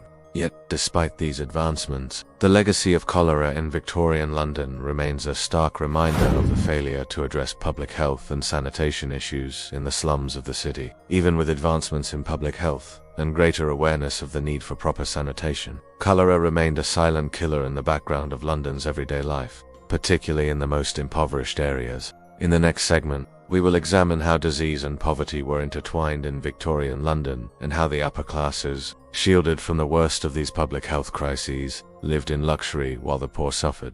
While cholera was a sudden and violent killer, tuberculosis was the slow-moving, insidious disease that silently claimed the lives of thousands in Victorian London. Known as consumption in the 19th century due to the way it seemed to consume the body, tuberculosis was a lung infection that gradually ravaged its victims over time, causing a chronic cough, chest pain, fatigue, weight loss, and the hallmark symptom of blood-tinged sputum. The disease spread through the air, carried by droplets when an infected person coughed or sneezed, making the poor living in close quarters particularly vulnerable. Imagine walking into a room where entire families lived in a space barely large enough for one person. As the disease spread through these overcrowded districts, it disproportionately affected children and the elderly, those most vulnerable due to their already weakened constitutions. Those affected by tuberculosis were often bedridden for months, unable to work, and unable to provide for their families. Even if they had access to a doctor, medical knowledge of tuberculosis was limited,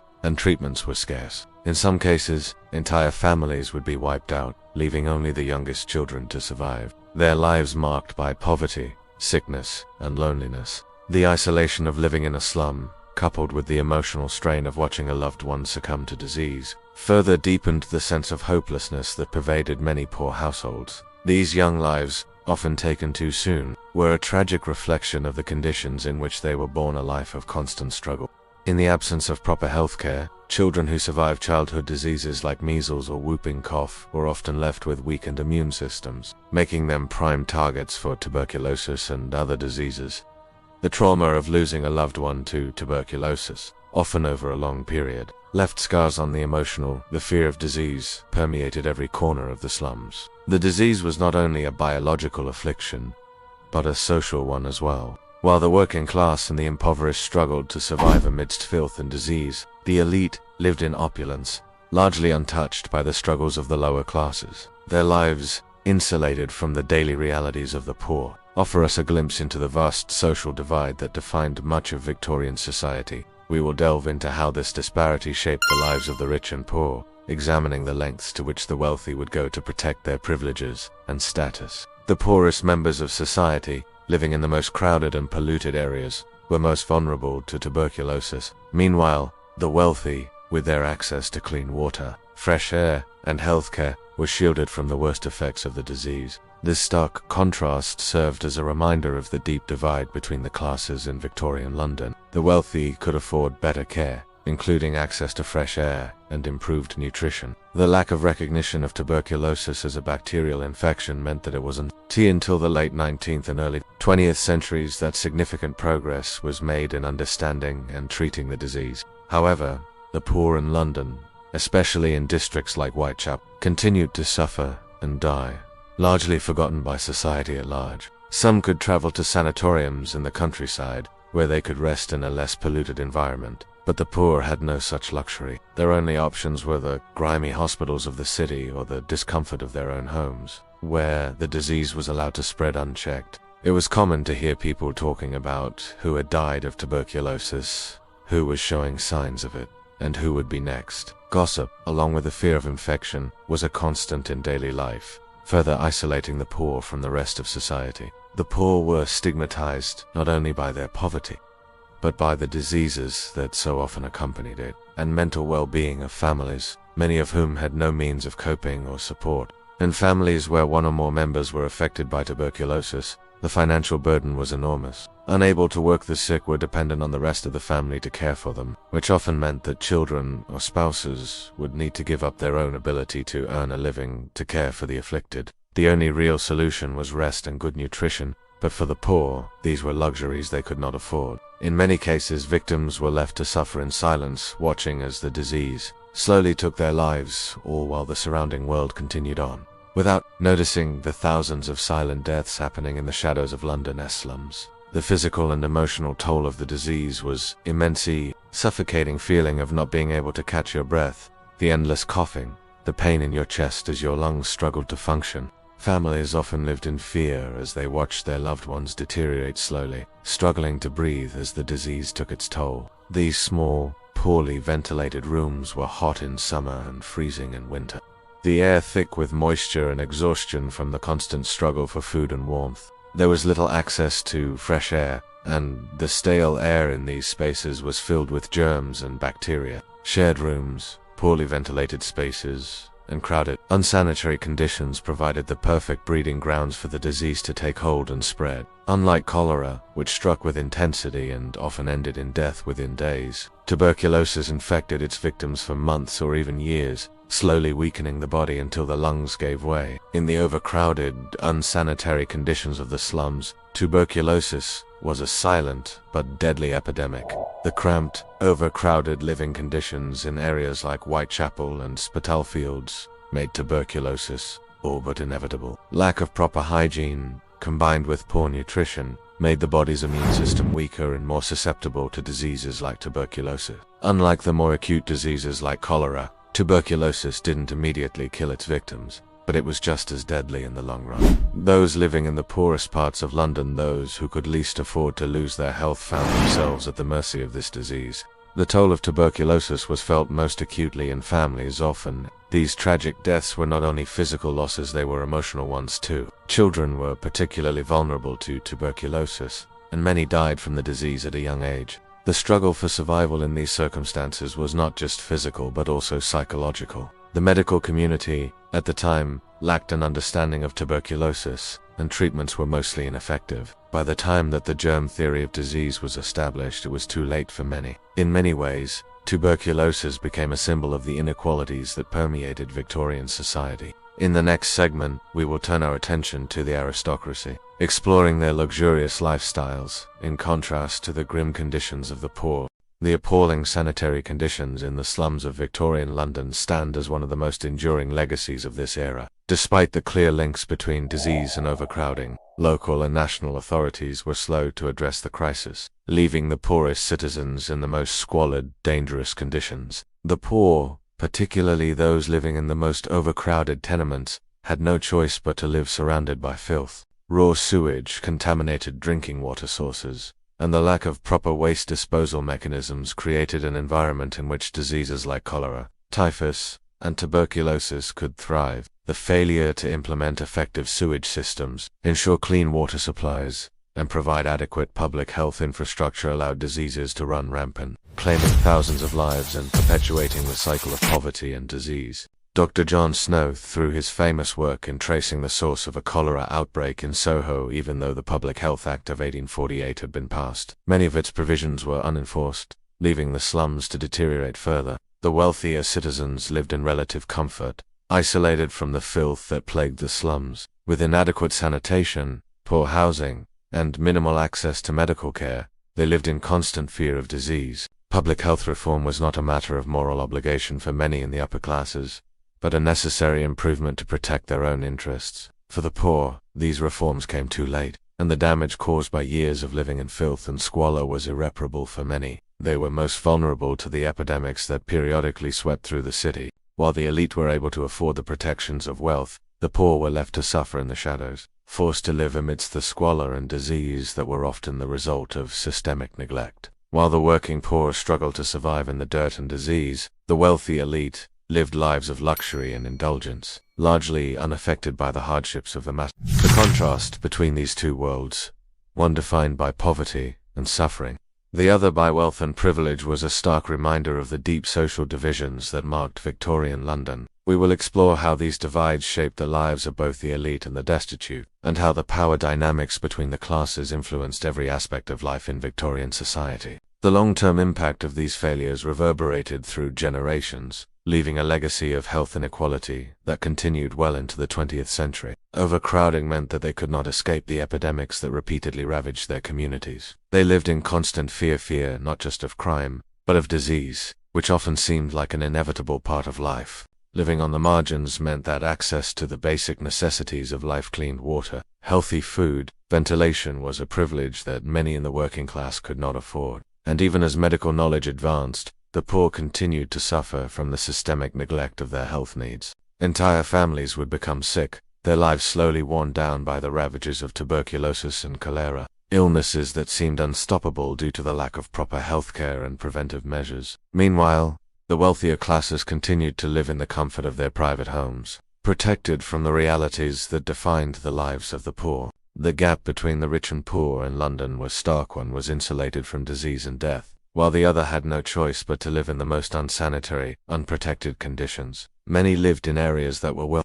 with access to proper sanitation systems, clean drinking water, and medical care. The wealthier areas of London, such as the West End, were notably cleaner and more hygienic compared to the teeming, squalid streets of East End. For the rich, sanitation was a matter of pride, a marker of social status, and a key element of public health. It wasn't until 1875, with the Public Health Act of 1875, that the government made more substantial moves to address the problems of waste disposal, water quality, and the general cleanliness of public spaces. However, by then, the effects of years of neglect were deeply ingrained in the lives of the city's poorest. Whole generations had suffered and died as a result of the failures of public health policy, with little recourse or support from those in power, demonstrated that contaminated water was the cause of the disease, rather than the widely accepted belief that it was spread through bad air. This discovery set the stage for major reforms in public health, but by then, the damage had already been done. Cholera had already claimed thousands of lives in London, and the poor communities continued to suffer from the lack of adequate sanitation, while the wealthier citizens of London lived in well-maintained homes, with access to clean water, proper waste management, and advanced healthcare. The poor of the slums were left to suffer in their own waste. Their living conditions were not just substandard, they were deadly. The rich could afford the protection of good health, while the poor were left exposed to life-threatening conditions. In the heart of Whitechapel and other impoverished areas, the absence of a functioning sanitation system meant that waste often flowed freely through the streets. For years, the connection between poor sanitation and the spread of disease was either ignored or downplayed by those in power. In the mid-19th century, public health was still a relatively new field, and the Victorian government had not yet taken the steps necessary to ensure the health of its poorest citizens. As a result, epidemics of diseases like cholera and tuberculosis continued to plague the city, particularly in the densely packed slums of the East End. This neglect wasn't only an issue of improper infrastructure, it was indicative of the wider systemic failings in Victorian society, perpetuated inequality and deepened the divide between the classes. The government's response to the growing public health crisis was slow and often inadequate. Even though the importance of sanitation and clean water was becoming more recognized by medical professionals, it was not until the outbreak of cholera in 1854 that a breakthrough in understanding was made. Despite this progress, the response from the government was still far too slow. Legislative action was a long time in coming. The divide between the elite classes and the working poor in Victorian London was more than just economic, it was physical. In contrast, the poor, trapped in the densely packed, overcrowded districts, had no such luck. The privileges of the wealthy were often taken for granted. Healthcare and safe living spaces were not available to the working class. While the rich and powerful could afford to be insulated from the worst effects of poor sanitation, the poor had to make do with what they had. For those in the slums, disease was not a matter of individual misfortune, but a collective reality. The public health failures of Victorian London left a deep scar on the city's history. In the next segment, we will delve into the contrast between these poor communities and the lives of the aristocracy. As we reflect on the dire and insufferable conditions of Victorian London, it becomes painfully clear that the disease outbreaks of this period were not simply random misfortunes or the unfortunate result of poor hygiene. These diseases were the grim consequence of a societal failure. Streets filled with filth, overflowing waste, and contaminated water became fertile grounds for the spread of cholera, while damp, poorly ventilated living spaces contributed to the spread of tuberculosis. Poverty and disease were intertwined, creating an inescapable cycle where the vulnerable faced a constant threat from the filthy streets they were forced to call home. Victorian society, with its sweeping moral judgments about the poor, had the power and resources to prevent this suffering, but instead, the deaths of the poor were largely ignored. While medical advancements were being made throughout the 19th century, particularly with regard to understanding the causes of disease, the conditions in which the poor lived continued to be ignored. Yet, the changes came too late for those who had already perished or were living in dangerous conditions. The middle and upper classes were protected, while the working poor lived under the constant threat of both disease and destitution. The sheer neglect of the poorer classes was so pervasive that decades of preventable death went by, without so much as a significant public outcry or meaningful political action. If the poor had more willpower, more self-discipline, more respectability, surely they would not have fallen victim to such diseases. The ideology of moral failure that permeated Victorian thinking painted those suffering from cholera, tuberculosis, and other ailments as responsible for their own plight. This view of the poor, coupled with medical ignorance, compounded the tragedy. Public health reforms were slow to take hold, and those in power, often insulated from the suffering of the poor, were reluctant to make changes that could have significantly improved the lives of the destitute. The fear of disease was ever present, and each cough, each ache, each feeling of weakness brought with it the overwhelming fear of contamination and inevitable death. While the wealthy aristocracy lived in homes with access to proper sanitation, clean water, and health care, the poor lived in filthy, overcrowded conditions that bred disease. Their lives were insulated from the suffering of the working classes, and they were largely unaffected by the very diseases that ravaged the East End. As we explore the luxurious lifestyles of the rich, we will see how their wealth and privilege kept them safe from the worst effects of these epidemics, and how their status further reinforced the deep divide between the classes. The rich could afford to turn a blind eye to the suffering of the poor, while the poor were left to struggle with disease, poverty, and death in the shadows of London's grandest buildings. Every day was a struggle for survival, a battle between living in filth and waiting for the inevitable disease that would claim the next victim. For many, their death came quietly, silently, without fanfare, leaving behind only the remains of the forgotten dead. These poor individuals lived, struggled, and died in conditions so unspeakably squalid that they remain unimaginable to us today. Their suffering was compounded not only by disease but by the social stigma that marked them as undeserving of care. The poor were considered the architects of their own misfortune, and, as such, their deaths were often viewed as justifiable outcomes in a society that valued wealth and self-discipline above all else. Laws were passed, but not with the urgency or empathy that was needed to address the suffering of thousands of men, women, and children who died each year from preventable diseases. Cholera outbreaks were rampant, yet little was done to improve the systems of water supply and waste disposal in impoverished areas, and tuberculosis, with its devastating long-term impact, was allowed to ravage whole families and communities without intervention. Their lives were seen as disposable, their deaths as a byproduct of their circumstances, circumstances that no one with power was interested in changing. The disease burden on the poor was unrelenting each year. Thousands of men, women, and children were claimed by diseases that could have been prevented with proper sanitation, healthcare, and basic infrastructure. The shocking deaths caused by cholera, tuberculosis, and other debilitating diseases were not inevitable, but were the result of systemic neglect, poor public health practices, and social inequity that plagued the era. The poverty that defined these communities could have been alleviated with the right resources, including proper waste disposal, clean water, and basic medical care. But the wealthier classes of Victorian London turned a blind eye to the suffering of the poor, instead viewing it as a natural consequence of their lower status. They lived in comfort, free from the threat of disease and while the working class endured unimaginable hardships. The slums of Whitechapel, Spitalfields, and other impoverished areas were, in many ways, death traps, breeding grounds for diseases, where people were trapped in squalid, overcrowded homes, struggling against the very environment that surrounded them. The poorest of the poor, already battered by the relentless grind of an economic system that kept them in perpetual struggle, found themselves facing an even deadlier adversary: their very environment. These deaths were not accidental, nor were they the result of some divine wrath. They were avoidable tragedies. The lack of public health infrastructure in these overcrowded areas was a failure of both local and national authorities. As medical knowledge improved, so too did the awareness of what needed to be done to curb the spread of these diseases. This inaction speaks volumes about the indifference towards the marginalized pure system that allowed their suffering to continue without meaningful intervention.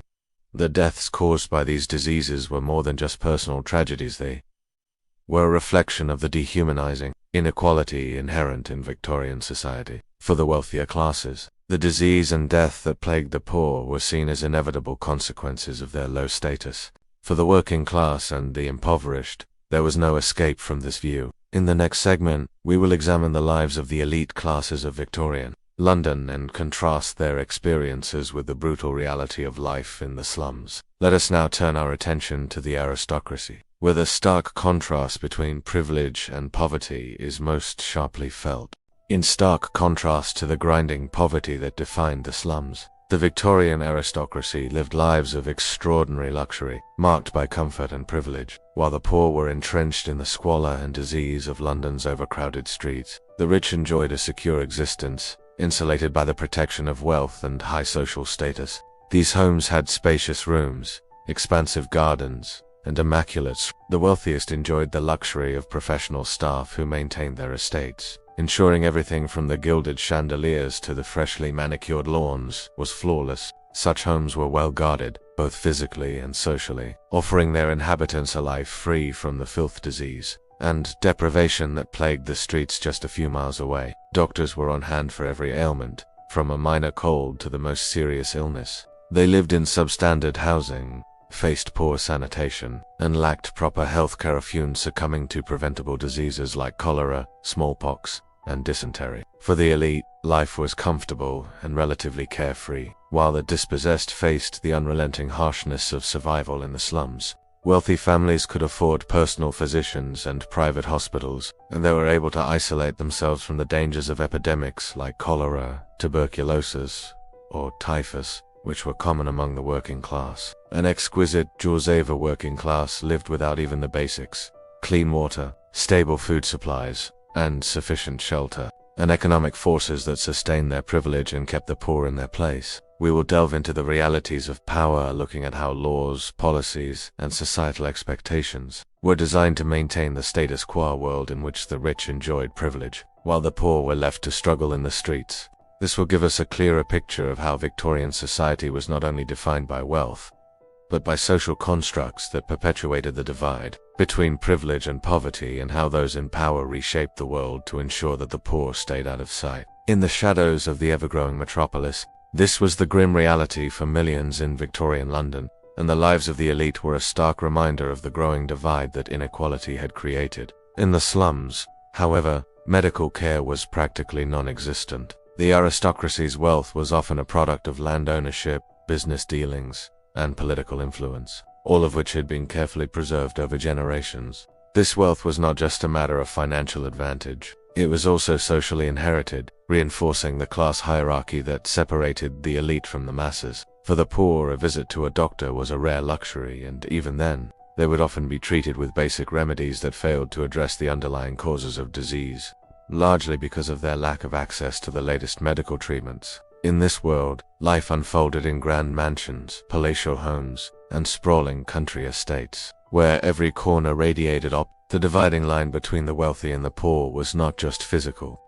The wealthy aristocracy of Victorian England viewed their own privilege as something earned, a reflection of their moral superiority. In the eyes of the elite, those who lived in poverty were often seen as morally inferior, their suffering seen as a result of their own failures, rather than a consequence of systemic injustice or social inequality. This belief in the moral worth of wealth perpetuated a rigid class structure that created vast disparities in the quality of life, but deeply embedded in the structure of Victorian society, a system that created a harsh contrast in living conditions and opportunities. The aristocracy's homes were the epitome of comfort and cleanliness, built with the latest technology, including advanced plumbing, private wells, and state-of-the-art sanitation systems. In contrast, the working poor lived in crammed tenements that were overcrowded, damp, and often unsanitary. Disease spread rapidly in the slums, where the air was thick with the stench of waste and the noise of overcrowded streets. These cramped conditions meant that personal space was almost non-existent, and families had to live amidst filth, sewage, and decaying food. Social order, it seemed, was designed to protect the elite and provide them with the means to live comfortable, unhindered lives, while the poor had to contend with a constant fear of disease, crime, and despair. Unlike the aristocracy's air-conditioned chambers, the poor's homes were poorly ventilated, offering no escape from the harsh realities of living in a crowded, neglected area. Whitechapel and Southwark were some of the most notorious districts for housing the working class, where disease and poverty ran rampant and where basic sanitation was a distant hope. While the wealthy aristocrats enjoyed the luxury of privacy, the poor lived in tight-knit communities with multiple families often forced to share a single room. Moreover, the aristocracy had access to the best medical care available, ensuring that they rarely faced the kinds of threats from disease that routinely decimated the poor. While the rich were living in luxury, the working poor had to make do with whatever scraps they could salvage from the harsh economic system that marginalized them. This separation between the rich and the poor was not only physical but also deeply cultural. The privileged class could live without worry, cloaked in wealth, health, and power, while the working poor were left to suffer in the shadows of their opulent mansions. While the rich could afford to indulge in luxurious goods from imported silks to exotic foods. In the next segment, we will shift our focus from the elite classes to explore the political, social. The wealthy elites of Victorian London lived lives so far removed from the struggles of the working poor that it was almost as though they belonged to an entirely different world. Their daily existence unfolded within gilded mansions and on grand country estates, where lavish dinners, extravagant balls, and elaborate were a regular part of their social calendar. Their homes were fortresses of comfort and opulence, designed not just for function but as symbols of their unchallenged wealth and societal status. Unlike the impoverished residents of the East End, such as those in Whitechapel, aristocrats enjoyed clean, spacious homes complete with all the luxuries that the poorest of London could only dream of. This wealth was tied to their control of land and the means of production, which they held dominion over for generations. They controlled the vast estates that produced the agricultural goods essential to the economy, often profiting from the labor of the very people they kept oppressed. Coal mining and manufacturing, all of which continued to grow as the Industrial Revolution took hold of the British economy. This new wave of industry further cemented the power of the elite, as they controlled not just the land, but also the industrial output that was shaping the nation. They were reflected in attitudes, beliefs, and social norms that maintained and reinforced class divisions. This class structure was designed to protect the privilege of the elite, while maintaining the status quo that kept the poor in their place. The wealth of the rich accumulated over generations was not simply about material comfort, it was about the control they wielded over both land and power, and their ability to maintain a system that kept others from rising above their station. The Victorian mindset held that wealth and success were a reflection of personal virtue, and poverty was often seen as a result of moral failure. The poor were viewed with disdain, their struggles ignored or dismissed as a result of their own laziness or lack of discipline. Meanwhile, the rich, living in their luxurious homes and enjoying the benefits of their status, were held up as examples of what could be achieved through hard work and perseverance. The ideological divide between these two groups only served to deepen the divide between them, ensuring that the elite remained firmly in power. Through these endeavors, they were able to secure a lifestyle that was virtually impenetrable to those in lower classes. They held powerful political positions, using their influence to enact policies that kept them at the top of the social ladder. We will look at the political and social systems that allowed the rich to remain untouched by the epidemics and poverty that ravaged the slums, and how their wealth was directly tied to the exploitation of the working class. This will help us understand not just the material divide, but the systemic nature of the class divisions that kept the wealthy in power while condemning the poor to a life of struggle. As we delve deeper into this social divide, we will also examine how these dynamics shaped not just the lives of the people who lived in Victorian London, but also the cultural legacy of the time. The aristocracy had the means to maintain their status and control through a variety of social and political systems that were designed to keep them at the top. Education, for instance, was a key factor in maintaining the divide between the classes. The wealthy were educated in private schools and universities, receiving a comprehensive education that prepared them for careers in business or government. Meanwhile, the working poor had little access to education and were often confined to manual labor jobs, where their only skills were those passed down through generations of poverty. Meanwhile,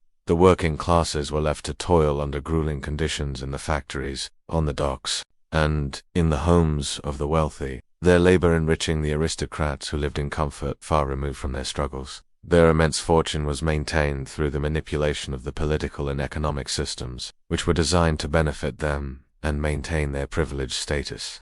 Land ownership, coupled with political influence, allowed them to shape the policies and laws of the time, securing their wealth while the working poor struggled in a system designed to keep them in a perpetual state of poverty. While the squalid tenements of the working poor were overcrowded, filthy, and unsanitary, the aristocracy's homes were spacious, airy, and immaculate. They had ample living space, private libraries, and well-maintained gardens, all nestled in neighborhoods that were pristinely kept and far removed from the dirt and chaos of the slums. These grand homes were equipped with modern plumbing, heating, and cooling systems, providing their inhabitants with comfort and safety from both crime and the diseases that swept through the poorest districts. Fresh water, often a luxury unavailable to the working class, was always available, and waste disposal was efficient and sanitary, ensuring that the wealthy never had to experience the struggles of poor sanitation that were commonplace for the poor. This disparity between the lives of the rich and the poor was not just a matter of housing. It permeated every aspect of Victorian society. The aristocrats had access to the best health care, ensuring that they were rarely, if ever, affected by the diseases like cholera or tuberculosis that ravaged the lower classes. Doctors were always on hand for the wealthiest, often attending to the slightest of ailments. In contrast, for the poor, medical care was either out of reach or, at best, rudimentary. In the most crowded and overcrowded districts, medical treatment was a luxury that only a select few could afford. The aristocracy's wealth was not simply the result of inheritance. It was the product of a highly concentrated economic system that ensured wealth stayed firmly in the hands of the few. Through their connections, land ownership, and business ventures, the aristocracy not only preserved their wealth, but also expanded it. In addition to land and political power, many members of the aristocracy also thrived through business ventures, investing in industries such as railroads. But this concentration of wealth wasn't just about accumulating money, it was about preserving power. The disparities between the rich and poor weren't just seen in material wealth. The aristocracy's lifestyle was a reflection of the rigid social hierarchy that defined Victorian society. In the next segment, we will explore how the aristocracy's influence played a crucial role in shaping Victorian society, particularly how their wealth and power directly influenced the lives of the poor. While the poor of Victorian London were forced to live in cramped, unsanitary conditions, the aristocracy enjoyed a vastly different reality, one that was marked by exceptional comfort and access to luxury healthcare. The wealth of the aristocratic elite afforded them a level of protection from the diseases and squalor that ravaged the slums. They resided in spacious, well-ventilated homes, often located in areas where the threat of disease was minimal. Doctors were on call at all times, ready to attend to even the slightest of ailments. In many working-class neighborhoods, open sewers ran through the streets, their stench mixing with the air that the poor had no choice but to breathe. but in terms of the basic quality of life and access to resources. While the aristocrats lived in clean, well-maintained, the poor had to survive in overcrowded, poorly ventilated spaces, where they were constantly exposed to the filth and disease that permeated their environment. They had access to the latest treatments and medicines, many of which were too costly for the average person to afford. With the luxuries of private homes, secure surroundings, and ample resources, they were afforded the peace of mind that allowed them to live free from the constant anxiety of survival that defined the daily existence of the working poor. The lack of security and freedom for the poor kept them in a constant state of vulnerability, with the constant threat of illness, crime, and poverty hanging over them. Wealthy families could afford private hospitals and even specialized doctors who provided personalized care and ensured that they had the best chance of survival, one that determined not only the health and longevity of an individual, but also their opportunities for growth, success, and happiness. And economic forces that allowed the aristocracy to maintain such privilege, while the poor were forced to endure harsh conditions. We will explore how these forces shaped the Victorian class system, and how the wealth and influence of the elite contribute to the perpetuation of inequality and the oppression of the working class. Through this, we will gain a deeper understanding of how the aristocracy's wealth was intricately tied to the suffering of the poor, and how these systemic forces defined Victorian society for generations. The poor were trapped in a vicious cycle of illness and poverty, while the rich enjoyed a life of privilege and protection that kept them largely insulated from the harsh realities of the Victorian world. For the poor, access to healthcare was a distant hope, often only available to them during an epidemic, when local health services became strained and overwhelmed. The wealthy could afford to live in neighborhoods that were far from the dangers of disease, while the poor were confined to areas where health risks were unavoidable. The cleanliness of the homes of the elite, coupled with their access to advanced healthcare, meant they were largely immune to the health crises that ravaged the lower classes. Overcrowded homes, with too many families living in cramped spaces, exacerbated the spread of diseases like tuberculosis and cholera, which thrived in such filthy, unsanitary conditions. The homes of the elite were built with modern plumbing and sanitary waste disposal systems that allowed for a level of hygiene that the poor could never experience. Meanwhile, the poor were forced to deal with stagnant water, sewage, and decaying refuse that had nowhere to go but into the already overflowing streets and gutters. The poor had no choice but to live amidst the waste and disease, which made their lives short, painful, and often marked by illness. Unlike the poor, who struggled to get medical care, the aristocracy had access to private physicians who offered specialized treatments for every condition. From headaches to more serious illnesses, many aristocratic families could afford luxury medicines, often imported from the far reaches of the British Empire, and exotic remedies that promised to keep them in good health. In sharp contrast, the poor in slum neighborhoods like Whitechapel or Spitalfields faced miserable living conditions and had no recourse for medical assistance. The closest they could get to healthcare was a visit to an overworked and underfunded public doctor. Or worse, they had to rely on home remedies passed down through generations, often based on superstition or outdated practices. With few hospitals or clinics to turn to, the poor were left vulnerable, especially during epidemics that swept through the slums. Cholera, smallpox, tuberculosis, and other deadly diseases were rampant, and the lack of proper medical care led to the death of countless poor people. In times of epidemic, the wealthy were largely untouched by the devastation that swept through the working-class districts. The plague of disease that claimed the lives of so many in the slums often bypassed the grand homes of the rich, leaving them unscathed. These homes were equipped with advanced sewage systems, keeping their surroundings free from the filth and waste that infested the streets of the slums. Their properties often boasted lush gardens, expansive estates, and green spaces where the air was fresh and clean, providing them with a literal and figurative buffer from the harsh realities faced by the poor. Meanwhile, the slums were a breeding ground for contaminated water and poor sanitation. The differences between the lives of the aristocracy and the working poor were glaring, not just in terms of wealth. The wealthy not only had more access to basic sanitation, but they could afford to hire staff who ensured that their living spaces were constantly maintained and cleaned. As for healthcare, the aristocracy could afford to hire the best doctors in the land. Moreover, the aristocracy's wealth provided them not only with access to physical health, but also mental stability. Thus, the divide between the aristocracy and the working poor was not just about wealth, it was about a fundamental difference in quality of life In the next segment, we will shift our focus to examine the political, social. The Victorian era in London was defined by an unprecedented divide between the aristocracy and the working class. A divide that went beyond economics to permeate every aspect of life, social, cultural, and even psychological. They lived in comfortable, well-kept homes, often situated in the affluent parts of London, like Mayfair and Kensington, away from the grime and struggle of the working-class neighborhoods. These homes were symbols of their success and prestige, reflecting both their economic power and social status. The aristocracy viewed themselves as the natural leaders of society, believing that their wealth and success were the result of hard work, virtue, and superiority. Conversely, the poor were seen as morally inferior, as failures, or as undeserving of help. Their neighborhoods were pristine, filled with well-maintained streets, gated communities, and lush green spaces. They lived in overcrowded conditions, where disease spread rapidly, and hygiene was almost non-existent. The aristocrats were not only economically insulated, but also socially separated from the poor. Their lifestyle was one of comfort, while the working class endured hardships that many could not even imagine. The aristocracy did not merely live in luxury, they lived with a belief that they were somehow entitled to it, while the poor were left to suffer in silence and shame. The idea that poverty was a result of moral failing allowed the wealthy to maintain their social superiority, and it was a self-justifying ideology that allowed them to ignore the reality of poverty and social inequality.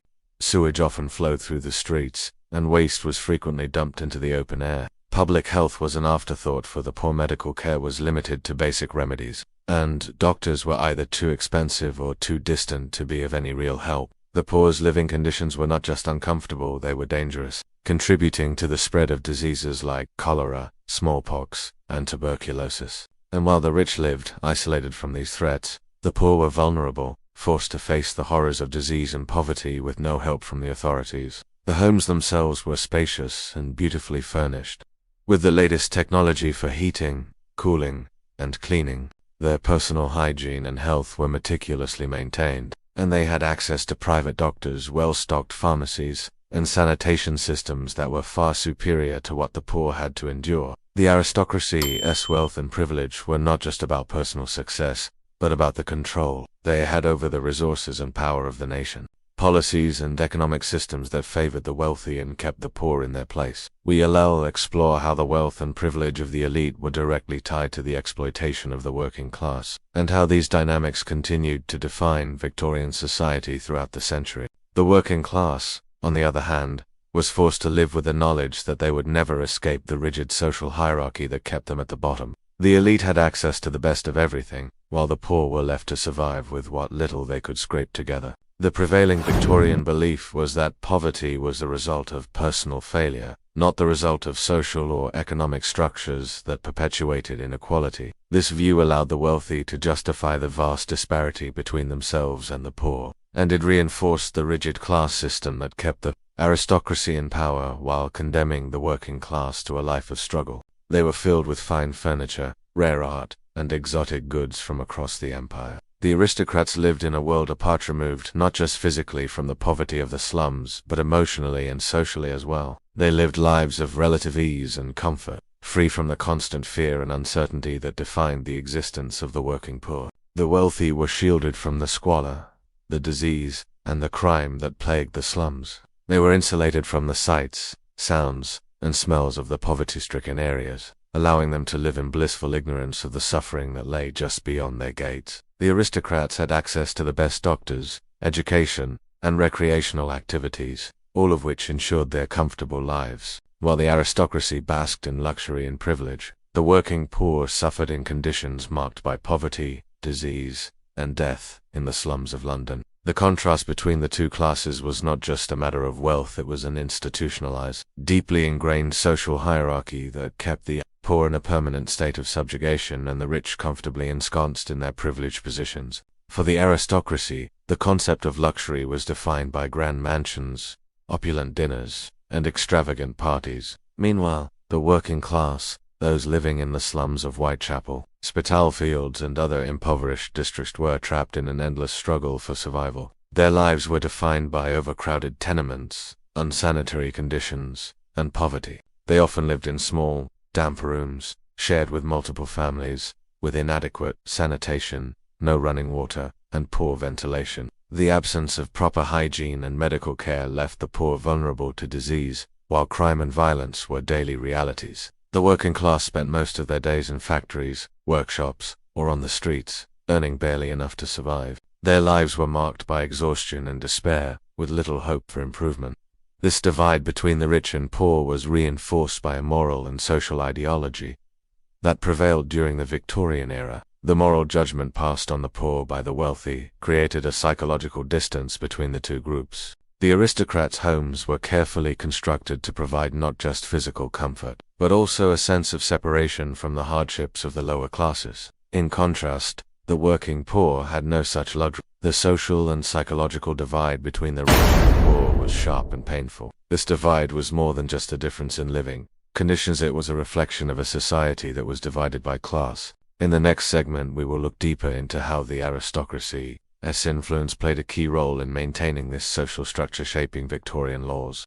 While the aristocracy in Victorian England thrived in luxury, many of its members also engaged in charitable endeavors, but these acts of charity were far from altruistic, rather than genuinely seeking to address the causes of poverty or the systemic inequalities that kept the poor in squalor. The philanthropic efforts of the wealthy were often symbolic gestures. Some wealthy individuals patronized churches, schools, and orphanages, contributing money to institutions designed to support the poor, the sick, and the orphaned. These donations were often well publicized, enhancing the reputations of the aristocrats and demonstrating their generosity to the public. It was not about fostering equality or opportunity, but about subjugating the poor and keeping them dependent. Instead of offering dignity and empowerment, charity frequently reinforced their sense of inferiority.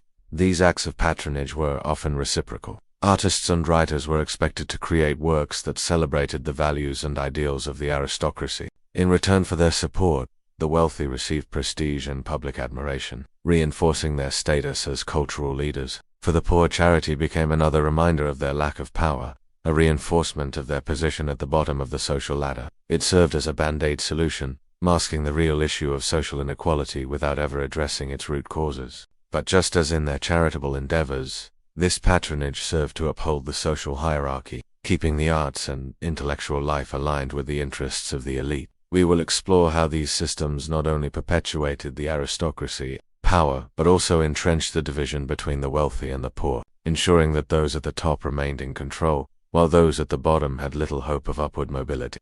This systemic inequality was not merely a product of individual choice, as it was a deeply ingrained structure that defined Victorian society for generations. Receiving charity was seen as a humiliating experience, a reminder of their powerlessness and dependence. It was not about empowering the poor or improving their lives, but about keeping the social order intact. The working class were given just enough to survive fitness charity, token gestures, and small comforts that ensured they didn't revolt or demand more from society. The aristocracy could then rest easy, their consciences cleared by a small act of giving, but without any intention of altering the system that allowed them to accumulate so much wealth and power in the first place. The poor were rarely treated as equal human beings. Instead, they were often patronized and objectified, their struggles reduced to charitable acts rather than systemic changes. They were expected to accept what was given to them with gratitude, without ever demanding more or seeking to improve their conditions. The recipients of charity were rarely encouraged to engage in meaningful conversations about social justice or their human rights.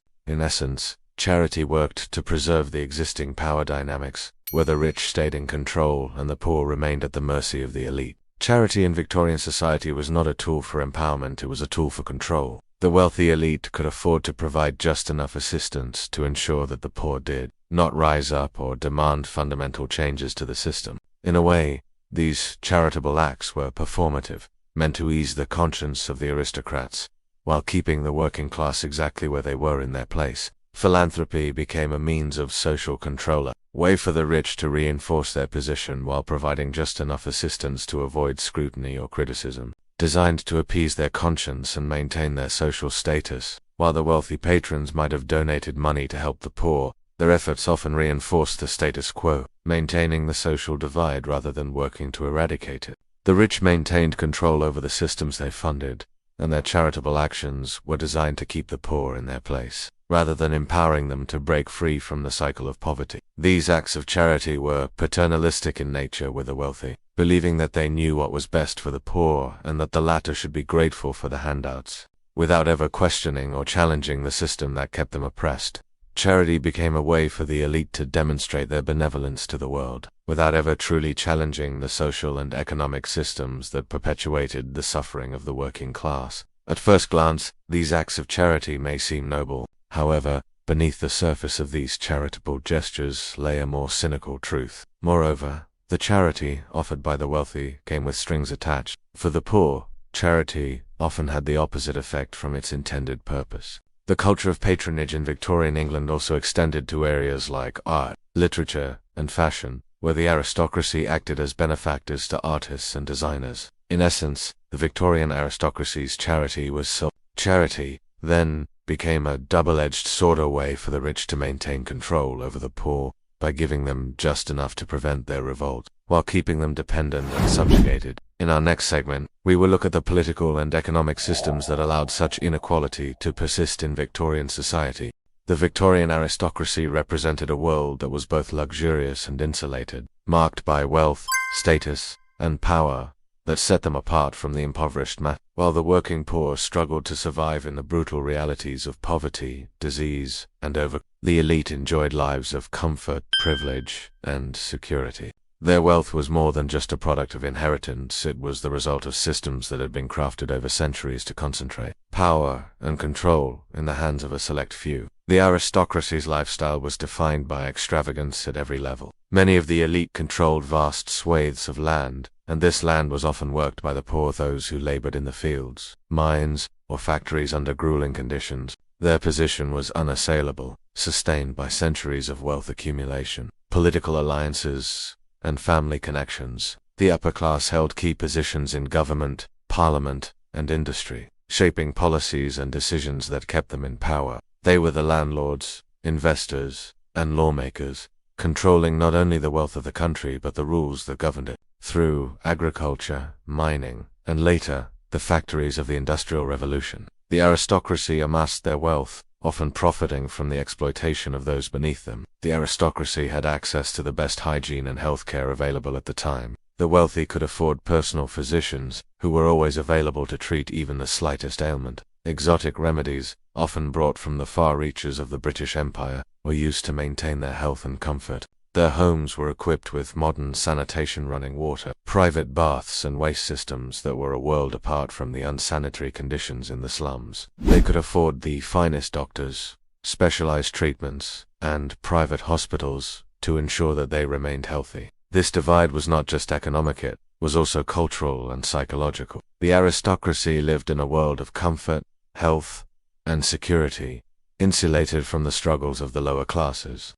Meanwhile, the working poor lived in constant fear, illness, and suffering, with little hope of upward mobility. Overcrowding, contaminated water, and poor air quality made the poor vulnerable to a host of diseases, from cholera and tuberculosis to typhus and smallpox. We will examine how the elite helped shape laws, policies, and cultural norms that reinforced the rigid class system, ensuring that the poor remained at the mercy of a system that privileged the rich. The legacy of this inequality would continue to shape Britain for generations, long after the Victorian era came to an end. The rich could afford to be healthy, while the poor were left to suffer in conditions that would be considered inhumane by modern standards. The lack of access to clean water and proper sanitation meant that diseases spread rapidly, especially in slums like Whitechapel and Spitalfields, where large families lived in cramped, poorly ventilated spaces. These squalid conditions made it difficult for the poor to escape the cycle of disease and death. They had access to fresh air,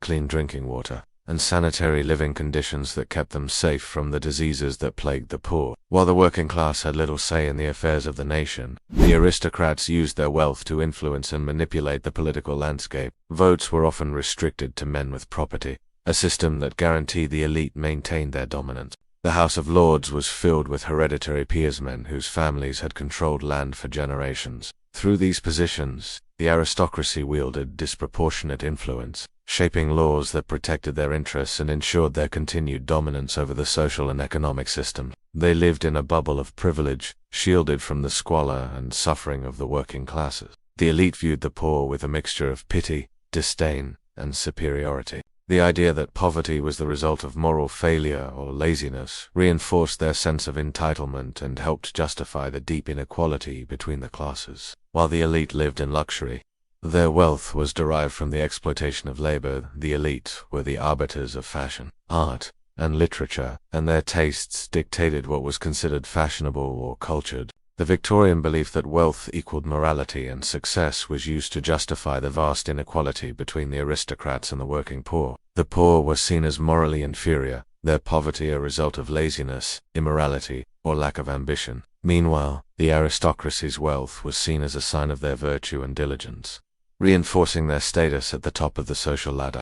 The high society to which they belonged was the focal point of the Victorian cultural scene, and those who aspired to success often looked to the aristocracy for validation and recognition, and resources that they owned, extracted, and profited from, while offering little in return for the workers who produced their wealth. They inhabited grand mansions, country estates, and palatial homes, some of which were more akin to fortresses than private residences. In stark contrast to the squalor of Whitechapel and other slums, the elite lived in spacious homes that had access to private water supplies, sophisticated sewage systems, and luxurious furnishings. Their neighborhoods were clean, well kept, and carefully protected from the grim realities of the slums by high walls, gates, and security measures that kept the poor at a safe distance. Their homes were lavish, furnished with the finest antiques, decorated with exquisite artworks, and equipped with the most advanced comforts of the time. The estates they owned were vast, sprawling across hundreds of acres, providing them with access to extensive crops, livestock, and, in many cases, control over the labor of the working classes who lived and worked on these estates. While the working poor were crammed into filthy, overcrowded tenements with little access to fresh air or sanitation, the aristocracy's homes were marvels of luxury and comfort. The wealth of the aristocracy was rooted in land ownership and industrialization. In Victorian society, the aristocracy held not just wealth, but also immense social and political power. Political power in Victorian England was heavily skewed in favor of the aristocracy.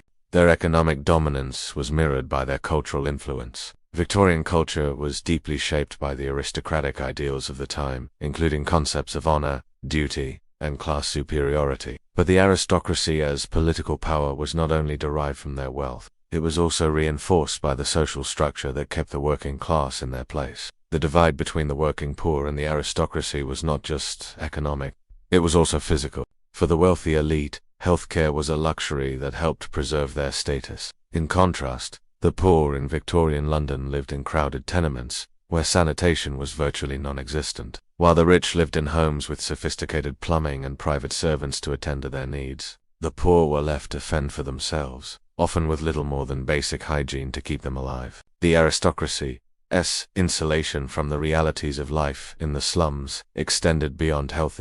For the aristocrats, their wealth and status were symbols of virtue and success, while the poor were blamed for their own misfortune. As we transition into the next segment, we will explore the cultural and political systems that allow this divide to persist in Victorian society. The aristocracy's influence stretched far beyond their privileged lifestyles. They were the architects of the social systems that ensured their dominance. Through wealth, political influence, and social power, the upper classes were able to control nearly every aspect of public life. They influenced government policies, education, and legal systems in ways that systematically excluded the poor from any form of empowerment or representation. In fact, the very structure of Victorian society was designed to benefit the wealthy elite, ensuring that their wealth remained intact and that the poor remained subjugated. The physical separation between the aristocracy and the poor was profound. The elite lived in affluent neighborhoods, far removed from the overcrowded slums and dirty streets where the working classes resided. In a society where poverty was often seen as a moral defect, the rich were able to maintain a self-image of virtue, while leaving the poor to suffer in silence. The invisibility of the poor, and the lack of empathy from the wealthy, allowed the status quo to continue uninterrupted. The aristocracy viewed their charitable acts as a way to help the poor, but they did not challenge the systems that kept the poor in their position. The elite could continue to enjoy their privilege, knowing that the poor were kept in their place and would be grateful for any crumbs of help they received. This form of charity allowed the elite to maintain their status while appearing benevolent, but it was ultimately unilateral and limiting. Through their wealth, social power, and political influence, they were able to shape the very structure of Victorian life, maintaining a rigid class system that kept the poor marginalized and subjugated. While the working classes struggled to survive in the squalor of the slums, the aristocracy thrived in comfort and luxury, shielded from the consequences of the inequality they helped create. The poor were expected to accept help without questioning the system that caused their suffering. Charity was given on the richest terms, reinforcing the class divide and keeping the poor dependent on the generosity of the elite rather than offering them the tools to escape their poverty. They did not have to face the grime, the filth, or the hunger that marked the lives of the poor. Their daily experiences were entirely different. They were protected by their wealth and status, shielded from the real and immediate consequences of living in a society broken by inequality. One of the key ways in which the aristocracy maintained its dominance was through its control of political power. We will see how the legacy of class division left by the aristocracy continues to shape societal attitudes and systems, even today. Long after the Victorian era has passed, they saw poverty as a moral failing, a result of laziness, lack of discipline, or immorality. This belief was deeply ingrained in Victorian culture and was further reinforced by the aristocracy, whose wealth was often justified by a perceived moral superiority. The elite's disconnect from the realities of poverty allowed them to maintain their position without having to confront the systemic causes of social inequality. Politicians, lawmakers, and judges, many of whom were themselves part of the upper classes, enacted policies that kept the poor in check and ensured the wealth and influence of the aristocracy. For instance, the poor laws in Victorian England were designed not to help the poor, but to control them. Many members of the elite engaged in philanthropy, offering charity to the poor through the establishment of orphanages. However, these acts of charity were rarely intended to address the root causes of poverty. Instead, they were often used as a way for the rich to maintain their moral superiority, while preserving the social system that kept them in power, dictating the circumstances under which they could receive aid while also creating an environment in which the working poor were forced into subservience to the system. The Poor Law Amendment Act of 1834, which established the work, is a perfect example of how the aristocracy's control over the legal system resulted in a punitive system that punished poor for their poverty rather than offering them meaningful assistance. The aristocracy's cultural influence was just as pervasive. From literature to the arts, the elite shaped Victorian culture, dictating what was considered acceptable, moral, and refined. They funded the arts, attended theater performances, and promoted fashion, all in a way that underscored their superiority over the lower classes. Victorian society was obsessed with appearances, and the elite used their status to dictate what was considered the ideal way to live, often ignoring the immense suffering that existed just outside their doors. While the wealthy elite thrived in their palatial homes and lavish estates, their distance from the poor allowed them to remain largely oblivious to the suffering around them. As a result, the elite often viewed the poor with a sense of disdain or indifference. In many ways, the aristocracy's wealth was built on this ignorance. They did not need to acknowledge the suffering of the poor because their privilege allowed them to ignore it. Despite the widespread suffering in Victorian England, the aristocracy was not entirely without compassion. Victorian charity was deeply paternalistic. It was about maintaining control rather than offering meaningful solutions. Through their philanthropic efforts, the aristocracy maintained a sense of control over the poor. They could offer charity without disrupting the status quo. The aristocracy's influence on Victorian society cannot be overstated. As we transition to the final segment of our exploration, we will examine the long-term impact of this inequality on Victorian society and how it influenced the modern social landscape.